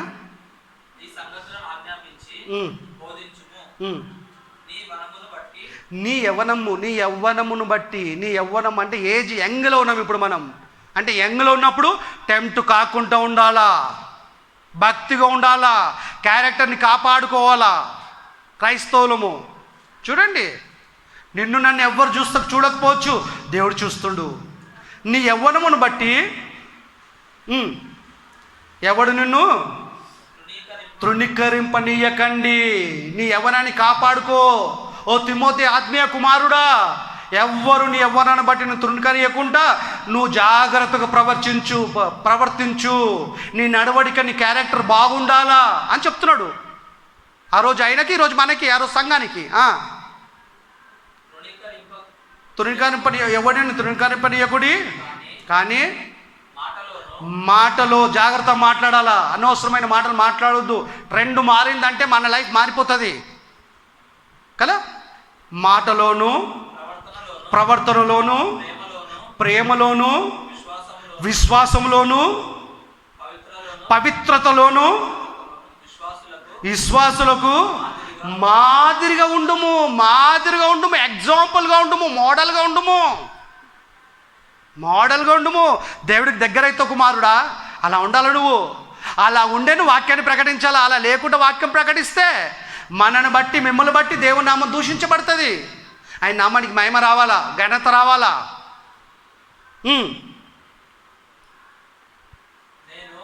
చాలు నాన్న కదా. చాలా జాగ్రత్తగా. నేను వచ్చే వరకు చదువుట యందు, వాక్యం చదవాలా, చదువు ఇంపార్టెంట్. చదువు రాదు నాకంటే విను. చదువుట యందు, హెచ్చరించుట యందు, బోధించుట యందు జాగ్రత్తగా ఉండు, అలర్ట్గా ఉండు. మీద చెప్పిన క్యాలిక్యులేషన్ అంతా నీకు ఉండాలా. తర్వాత ఏం చేయాలి? నువ్వు హెచ్చరించాలా, బోధించాలా, జాగ్రత్త ఉండాలా. అజాగ్రత్తగా ఏ పని చేయొద్దు. అజాగ్రత్త యేసుప్రభు శరీర రక్తాన్ని తీసుకోవద్దు. అజాగ్రత్త వాక్యాన్ని చదవద్దు. అజాగ్రత్త వాక్యాన్ని వినొద్దు. అజాగ్రత్తగా వాక్యాన్ని ధ్యానించొద్దు. అజాగ్రత్తగా వాక్యానికి వ్యతిరేకంగా బతకొద్దు. ఇవన్నీ జాగ్రత్తలు. జాగ్రత్త ఎప్పుడు చెప్తామండి మరి పిల్లలకి? తల్లిదండ్రులు ఏదైనా ప్రమాదం ఉంటే మళ్ళీ దేవుడు చెప్పే జాగ్రత్తలు దేనికో తెలుసా? దేహాన్ని వదిలిపెడితే భక్తి లేకుండా ఒక్క క్షణంలో నరకానికి జారిపోతాం. అందుకే జాగ్రత్త అని చెప్తున్నాడు. బ్యాప్టిజం తీసుకున్నాం, సేవ చేస్తున్నాం, దేవుళ్ళలో ఉన్నాం అని మురిసిపోతే కుదరదు. నిజంగా వాక్య ప్రకారం ఉంటే సంతోషించాలండి, మనం ఆనందించాలా. ఎందుకో తెలుసా? ఖచ్చితంగా యేసు రాకముందు పరదేశం వెళ్తాం మనం. యేసు రాకుండా పరలోకం తీసుకెళ్తాడు ఆయన. దేవుడు అన్యాయస్తుడు కాదు, దేవుడు నమ్మదగినవాడు. మనం కరెక్ట్గా ఉంటే ధైర్యంగా తండ్రిని అడగొచ్చు స్వతంత్రంగా. భయపడాల్సిన పని ఉండదు అక్కడ మనకి. ఈ రాత్రి నిజంగా నేను కళ్ళు మూస్తే నెమ్మదికి వెళ్తానా? నేను అదే ప్రార్థన చేసుకుంటాను, నాయన ఒకవేళ ఇదే రాత్రి చచ్చిపోతే ఆ నరకానికి వెళ్ళొద్దు నాయన, మా పితరులతో పరదేశికి వెళ్ళాలి, నేను అలా బ్రతకటానికి సహాయం చేయి. గర్వం నాలోకి రావద్దు, అతిశయించొద్దు. నేను కరెక్టే అనుకుంటా, నా తప్పులు నాకు తెలియచేయి. నేను ఇలా ప్రార్థన చేస్తాను, పర్సనల్గా చెప్తున్నా మీకు. భయం ఏంది? ఒక్క క్షణం కళ్ళు మూస్తే సార్ రేపపాటిని నరకానికి వెళ్ళిపోతాం. ధనవంతుడు అక్కడికే పోయాడు, మళ్ళీ కాపాడే ఛాన్స్ లేదు. వన్ వే ఇది, మళ్ళీ వచ్చే దారి లేదు. ఇక యూటర్నింగ్లు ఉండే అక్కడ మనకి. అందుకే చాలా జాగ్రత్త ఉండాలి మనం. బల్ల ఒక్క విషయంలోనే కాదు, యేసుప్రభు శరీరం రక్తం తీసుకోవటంలో కాదు, అన్నిటి విషయంలో జాగ్రత్త ఉండాలి మనం. క్రైస్తవులం అంటేనే ప్రత్యేకించబడిన వాళ్ళం. క్రీస్తుని ధరించుకున్నామంటే ఆయన అడుగుజాడలో నడవాలి మనం. దేవుడు ఎంత మంచివాడంటే మన అవసరతలు ఎరిగి కదా, పురుషుడికి స్త్రీని పురుషుడికి ఇచ్చాడండి. భార్యాభర్తల బంధం పెట్టాడు కదా, ప్రేమ గురించి ఆప్యాయత కోసం పిల్లల్ని ఇచ్చాడు. యేసులాగా పెళ్ళి కాకుండానే ఉంచలేడు మనని కదా. మన అన్ని బంధాలు ఇచ్చాడు, భార్యని ఇచ్చాడు, భర్తని ఇచ్చాడు, పిల్లల్ని ఇచ్చాడు, అన్నదమ్ములను ఇచ్చాడు. అన్ని బంధాలను ఇచ్చి ఆయనని మర్చిపోతున్నాం. ఈ బంధాలలో చిక్కబడిపోతున్నాం మనం. ఈ బంధాలలో మనం యాక్టివేట్ అవుతున్నాం, భక్తిలో యాక్టివేట్ అవుతలేం మనము. అందరినీ నేనే ఇచ్చిన కదరా, మీరు నాలో యాక్టివేట్ అవుతలేరు అని దేవుడు బాధపడతాడు కదా. గనుక చాలా జాగ్రత్త ఉండాలి మనము. జాగ్రత్త ఇంపార్టెంట్ మనకి. యోహాను సువార్త 6:38 యేసు ప్రభు ఈ లోకానికి వచ్చే ముందు ఎందుకు వచ్చాడో చెప్తున్నాడు. ఎంత అద్భుతంగా ఉంటుంది మాట. తండ్రి నాకు కొద్ది 38 కరెక్ట్గా చదువు నాయనా. నా ఇష్టం నెరవేర్చుకొనుటకు 6:38 నానా, అదేనా ఉందా కరెక్ట్గాడా? ఒక్క నిమిషం. 5:38 ఒకసారి చూడు నాయనా.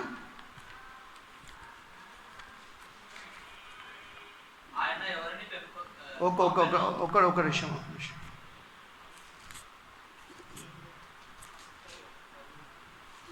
6వ అధ్యాయము 38వ వచనం. ఒక్కొక్క నిమిషం చెప్తే ఇప్పుడు చెప్తుండు.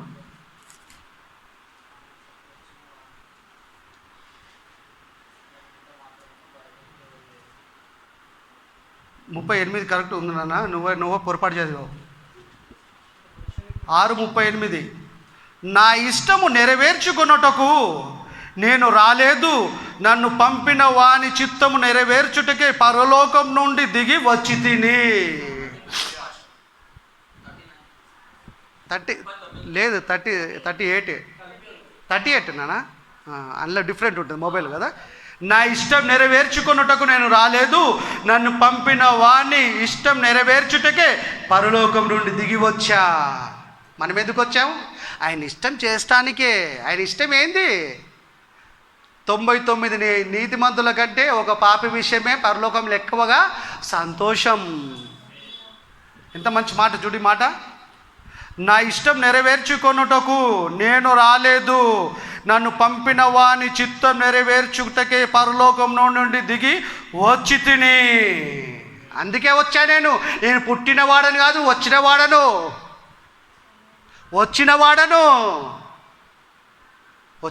అంటున్నాడు ఇక్కడ. ఎందుకు? నా తండ్రి చిత్తం చేయడానికి నేను వచ్చా. ఆయన చిత్తం ఎలా చేస్తానో ప్రాక్టికల్గా మీరు చూశారు కదా. నేను ఇలా చేస్తా, మీరు ఇలా బ్రతికండి. ఆయనే కాదు, నేనే కాదు, మీరందరూ కూడా అందుకే వచ్చారు తల్లి గర్భాల నుండి ప్రకృతిలోకి. ఎందుకో తెలుసా? ఆయన చిత్తం చేయటానికే. ఎంతోమందికి సువార్త అందుతుంది, ఎందుకు మారతలేరు? మనం మారామంటే ఆయన వరం అది. ఇంకా మార్పు కలిగి జీవిస్తే మనం ధన్యులమే కదా. నా తండ్రి చిత్తం చేయటానికే నేను పరలోకంగా దిగి వచ్చాను అన్నాడు. ఏందనే చిత్తం చూస్తాం. మార్క్స్ వార్త 1వ అధ్యాయం 38వ వచనం. మార్క్స్ వార్త 1వ అధ్యాయం 38వ వచనం. ఆయన యేసుప్రభు చెప్తుండు, ఇతర సమీప గ్రామములోను నేను ప్రకటించినట్లు వెలుదుము రండి. ఇందు నిమిత్తమే గదా నేను బయలుదేరి వచ్చి తిని. ఎక్కడికైనా వచ్చి తివి? పరలోకంగా దిగొచ్చాడు, బయలుదేరి వచ్చాడు. ఎందు నిమిత్తము? సువార్తను ప్రకటించటానికి లోకరక్షకుడు సాక్షాత్తు దేవుని కుమారుడే వస్తే మనం ఎందుకు వచ్చినట్టు? మా అమ్మ, మా నాన్న, నా భార్య, నా పిల్లలు అనుకోవటానికా? అందుకే నీ బంధాలను దేవుడు ఇచ్చింది ఆయన మర్చిపోవటానికా? అందుకే నన్ను జ్ఞాపకం చేసుకో అంటుండు. ఆయననే కాదు, మనము దేవుణ్ణి కూడా జ్ఞాపకం చేసుకోవాలా. బ్రతికిచ్చిన ఆయనను మర్చిపోవద్దు. మనం శాశ్వతమైన జీవితం ఇవ్వబోతుండు. ముగింపు లేని లోకానికి వెళ్తాం. పరలోకానికి మనం వెళ్ళాల్సింది. నిత్య జీవితాన్ని స్వతంత్రించుకోవాల్సింది మనం. ఈ చిన్న జీవితంలో భక్తిలో యాక్టివేట్ అయితేనే అది దక్కుతుంది మనకి, లేకపోతే పోతుంది. అది దృష్టిలో పెట్టుకొని అన్ని ఓర్చుకుర్రు అపోస్తులు. అది దృష్టిలో పెట్టుకొని మొదటి శతాబ్దం క్రైస్తవులు అన్ని ఓర్చుకొని భక్తులు యాక్టివేట్ అయ్యారు వాళ్ళు. అందుకే వాళ్ళు ప్రార్థన చేస్తే దేవుడు వెంటనే స్పందిస్తుండే. పౌలు శిలలను చెరసాలలో వేస్తే పాటలు పాడారండి. అర్ధరాత్రి ప్రార్థన చేస్తారు వాళ్ళు. ఊకుంటా దేవుడు మౌనంగా ఊకోలేడైనా మౌనంగా ఉండలేకపోయాడు. భూమిని కదిలిచ్చాడు, మహాభూకంపం. స్పందించాడు దేవుడు. ఈరోజు నువ్వు నేను ప్రార్థన చేస్తే ఎందుకు స్పందిస్తలేడు? అంత భక్తి లేదు మనకి. వాళ్ళు మనలాంటి మనుషులే. అన్యాయంగా కొట్టి లోపటేసారండి చర్చ్లో. అయ్యా మేమంతా ఇన్సల్ అయిపోయినాం, నిన్ను ముట్టువాడు కదా, నా కన్ను గుడ్డు ముట్టినట్టు అంటాడు దేవుడు. మళ్ళీ నన్ను ముట్టి నన్ను ఇంత అవమానిస్తే దేవుడు ఏం చేస్తాడు? ఇట్లాంటి ఆలోచనలు వస్తాయి మనకి. పౌలు శిలలకు ఎలాంటి ఆలోచన వచ్చింది తెలుసా? మేలు సరే, మేలైనా కీడైనా ఏదైనా సరే దేవుడు తెలియకుండా జరగదు. దేవుడు తెలియకుండా ఏం జరగదు. మేము వాక్య ప్రకారం ఉంటాం అనుకున్నారు. అంత అవమానించి బట్టలు లాగి పబ్లిక్లో కొట్టినా చెరసాలలో పోయి ఏం చేస్తారు తెలుసా? మూల కూర్చోలే, ఏడ్చుకుంటారు. ప్రార్థన చేశారండి, పాటలు పాడారండి. వాళ్ళు పాటలు పాడారు. ఒకే దొబ్బకి దేవుడు మహాభూకంపం కలిగించినప్పుడు చెరసాల నాయకుడి కుటుంబం అంతా మారు మనసు పొందింది. ఒకవేళ వీళ్ళు ప్రార్థన చేయకపోయి ఉంటే, వీళ్ళు పాటలు పాడకపోయి ఉంటే, దేవుడు స్పందించకపోతే అక్కడ కార్యం జరిగేది కాదు. చూడండి, నోటి మాటలతో కాదు, ప్రవర్తన ద్వారా కూడా సువార్త ప్రకటించారు వాళ్ళు కదా. ఇందు నిమిత్తమే నేను బయలుదేరి వచ్చి తిని. లూకా సువార్త 4:43.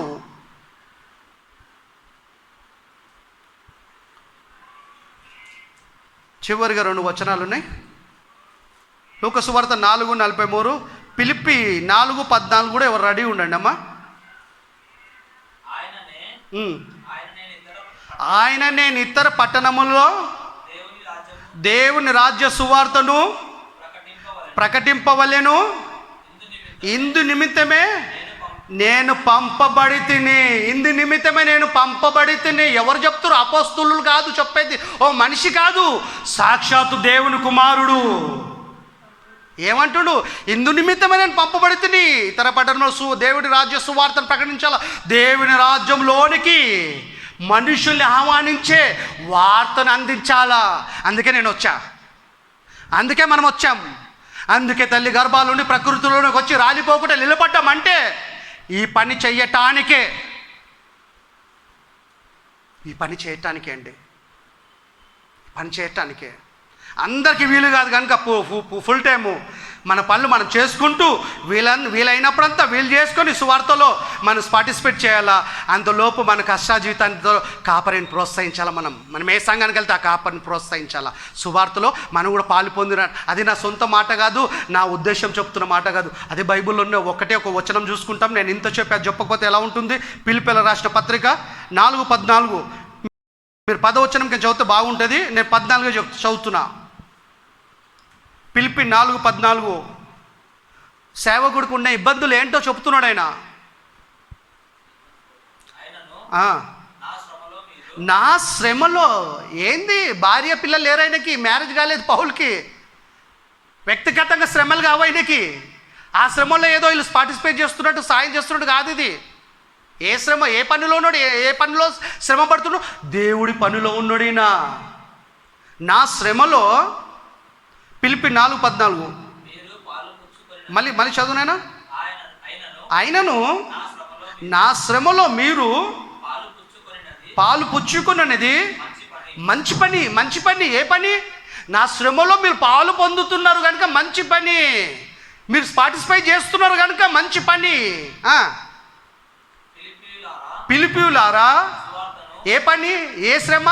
నేను సువార్త, ఫిలిప్పీయులారా నేను సువార్తను బోధింపని ఆరంభించినప్పుడు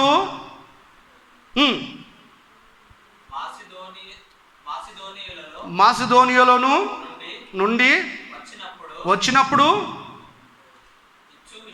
ఇచ్చు విషయంలోను పుచ్చుకొను విషయంలోను మీరు తప్ప మరి ఏ సంఘపు వారు నాతో పాలివారు కాలేదు. సువార్త పనిలో నేను శ్రమలో ఉన్నా. కొన్నిసార్లు తిండి లేదు ఆయనకి, సరైన దుస్తులు లేవు ఆయనకి, ఎవ్వరు చేయలేదు, మీరు మాత్రమే చేశారు నాకని చెప్తున్నాడు ఆయన. అంటే చేసే అలవాటు అందరికి ఉండదు. భక్తికి యాక్టివేట్ అవటం అందరికి వీలు కాదు. దేవుడికి అందరు నచ్చటానికి నచ్చి దేవుని దగ్గర కావాలంటే అందరికి వీలు కాదు. కారణం ఇష్టపడరు అందరు కావాలని దేవుడు అనుకుంటారు. వీళ్ళేమో దేవుడు మాట వినాక దూరమే ఉంటుర్రు. చదువునైనా కొంచెం అయిపోయింది. ఇచ్చు విషయంలోను పుచ్చుకొని విషయంలోను మీరు తప్ప మరి ఏ సంఘపు వారు నాతో పాలివారు కాలేదని మీకే తెలియను. ఎలా అనగా తెస్సలోనికలో కూడా మీరు మాటికి మరీ సాయం చేస్తారు. ఒక్కసారి కాదు, 1 టైం 2 టైం 3 టైమ్స్ కాదు, మరీ మాటికి నా అవసరములు తీర్చుటకు సహాయము చేసి తిరి. ఎవరు? సంఘస్థులు. ఎవరికి చేస్తున్నారు? సువార్తికుడికి, సేవకుడికి, పౌలుకి చేస్తున్నాడు. మర్చిపోయాడా? దేవుడు రాయించాడు. నేను ఇవన్నీ అపేక్షించి, ఇవన్నీ నేను ఆశపడి చెప్పట్లేదు, మీరు తప్పుగా అనుకోకండి నన్ను అంటున్నాడు. ఇలాగ చెప్పుట లేదు, కానీ మీ లెక్కకు విస్తార ఫలము రావాలనని అపేక్షించి చెప్తాను. దేవుడు మీకు ఇంకా ఫలం ఇవ్వాలా, దేవుడు మిమ్మల్ని ఇంకా బ్లెస్ చేయాలని నేను కోరుతున్నా. ఆ కోరికతోనే మీకు చెప్తున్నా తప్ప నేను ఆశపడి చెప్పట్లేదు అంటున్నాడు. ఇవన్నీ చేస్తే ఏమవుతుందంటే తెలుసా మనకి? ఇవన్నీ చేసేటోళ్ళని దేవుడు ఏమంటుండో చివరి మాట చదువునైనా అట్లనే కొద్ది పైకి చదువు, కంటిన్యూ చెప్తా, కంటిన్యూ చదువు. నాకు సమస్తమును సమృద్ధిగా కలిగి ఉన్నవి మీరు పంపిన వస్తువులు ఏం పంపించారో తెలియదు. మళ్ళా తిండి వస్తువులా, బట్టలు ధరించుకునే వస్తువులా కదా? ఇప్పుడు కాలం అయితే కాదు కదా బైక్లు ఇవ్వటానికి. మొత్తానికి ఏదో వస్తువులు ఇచ్చాడు, సాయం చేశారు, సేవకుడిని ప్రోత్సహించారండి సంఘం. ఎపోప్రొతి వలన వీళ్ళకి వీలు కాకపోతే ఎపోప్రొతి వలన పంపించారనమాట. మనం వీలు కానప్పుడు పలానా సేవకుడికి, మా సేవకుడికి కాపరికి ఇవ్వండి అని చెప్పి పంపించారు. వారెవ్వా భక్తిలో ఎంత యాక్టివేట్ అయ్యారు కదా వాళ్ళు. ఎంత ప్రేమ అండి, ఎవరిని బట్టి? క్రీస్తుని బట్టి ప్రేమించారు వాళ్ళు, క్రీస్తుని బట్టి ప్రేమించారు. ఎపప్రొతి వల్ల పుచ్చుకొని ఏమీయూ తక్కువ లేకనా కొదవలేకనా? ఏమీయూ తక్కువ లేక ఉన్నాను. అవి బాగినలివి, అవి మనోహరమైన సువాసనయు దేవుడికి ప్రీతికరమైన ఇష్టమైన యాగమై ఉన్నది. దేవుడికి సువాసన అంట. సెంట్ కూడా మంచి స్మెల్ ఇష్టపడతాం, బ్యాడ్ స్మెల్ ఎవడు ఇష్టపడరు కదా. దేవుడికి మనకి ఈ కార్యాలు, ఈ క్రియలు ఎలాంటివి అంటే తెలుసా? సువాసన. చదువునేది అదే వచ్చిన ఒక చక్క పైన మాట, అవి దేవుడికి, అవి మనోహరమైన సువాసనయు దేవుడికి ప్రీతికరమును ఇష్టమైన యాగమై ఉన్నది. అంటే ఈ కార్యాలు, సేవకుడి ప్రోత్సహించే కార్యాలు, సేవ చేసే కార్యక్రమం దేవుడికి ఎలాంటి కార్యం అంట? చాలా సువాసన కలిగిస్తాయంట. ఆయన హ్యాపీగా ఫీల్ అవుతాడండి ఆయన. 19 చివర్లో చదివిగా, దేవుడు కాగా తన ఐశ్వర్యము చొప్పున క్రీస్తు యేసునందు మహిమలో మీ ప్రతి అవసరము తీర్చును. ఇదే వర్డ్స్ రాస్తారు క్యాలెండర్ మీద, మిగతా అన్ని రాయరు. ఇవన్నీ చేస్తే షరతులు వర్తిస్తాయి. ఇవి కావాలంటే ఇవి చేయాలా. చూడండి, ఇవన్నీ సత్క్రియలు ఇవన్నీ చేశారు, సేవకుని ప్రోత్సహించారు కనుకనే మీ ప్రతి మహిమ కదా, మీ ప్రతి అవసరము క్రీస్తు మందు మహిమలో దేవుడు తీర్చాలని చెప్పాడు. ఇవి ఏవి చెయ్యం నాయన, ఈ మాత్రం తీయంటే ఎట్లా? కుదరదు. కంప్లైంట్ చేయాలి అవన్నీ పనులు. చివరి మాట యోహాను సువార్త 17వ అధ్యాయం 4వ వచనం. అంతా అయిపోయిన తర్వాత గడియలు అంటే గంటలు, ఇంకా కొన్ని గంటలల్లా ఈ లోకాన్ని వదిలిపెట్టి వెళ్ళిపోయే టైం దగ్గరైంది యేసుక్రీస్తుకి. అప్పుడు చెప్తున్న మాటలండి, మనం కూడా ఇలా చెప్పగలగాలి, ఇలా చేయగలగాల తెలుసా? చదువు నాన్న. చెయ్యుటకు యేసుక్రీస్తు దేవుడు పని ఇచ్చాడండి. ఏ పని? సువార్త, రాజ్య సువార్తను ప్రకటించే పనిని ఇచ్చాడు. ఇశ్రాయేలు ప్రజలు, యూదులు తండ్రి అయిన దేవుడిని ఎరగని వారికి దేవుడిని బయలుపరచడానికి వచ్చాడు. ఈ లోకానికైనా పరలోకం ఉంది అని చెప్పడానికి వచ్చాడు, చస్తే నరకం ఉంది అని చెప్పడానికి వచ్చాడు, నన్ను అంగీకరిస్తే పాప సమర్పణ చెప్పడానికి వచ్చాడు. చెయ్యుటకు నువ్వు నాకు ఇచ్చిన పనిని, 4వ వచనం చదువునండి మళ్ళొకసారి. యోహాను సువార్త 17:4. చెయ్యుటకు నువ్వు నాకు ఇచ్చిన పని నేను సంపూర్ణంగా, 99% కాదు 100%, నేను సంపూర్ణంగా నెరవేర్చి భూమి మీద నేను మహిమపరిచింది. చూసండి, దేవుడికి ఇది యేసుక్రీస్తుకి దేవుడు అప్పగించిన పనిని భూమి మీద సంపూర్ణంగా నెరవేర్చాడు. ఆయన ఎలా బ్రతకాలనుకున్నాడో అలా బ్రతికాడు, ఎలా గ్రంథంలో రాసుకున్నాడో అలా ఆయన బ్రతికాడు. మన కోసం కూడా గ్రంథంలో రాసుకున్నాడు, మనం పరిశుద్ధంగా బ్రతకాలి. దేవుడు పరిశుద్ధుడు, మనం కూడా పరిశుద్ధంగానే ఉండాలా. దేవుడు అబద్ధాలు ఆడాడు, మనం ఆడొద్దు. దేవుడు చెడుతనాన్ని అసహించుకుంటాడు, మనం అసహించుకోవాలా. కనుక కదా నువ్వు చెయ్యుటకు నువ్వు నాకు ఇచ్చిన పనిని నేను సంపూర్ణంగా నెరవేర్చి భూమి మీద నేను మహిమపరిచితిని తండ్రి. మన కొద్ది చదువునైనా పైకి, భూమి మీద నేను మహిమపరిచితిని తండ్రి, లోకము పుట్టక మునుపు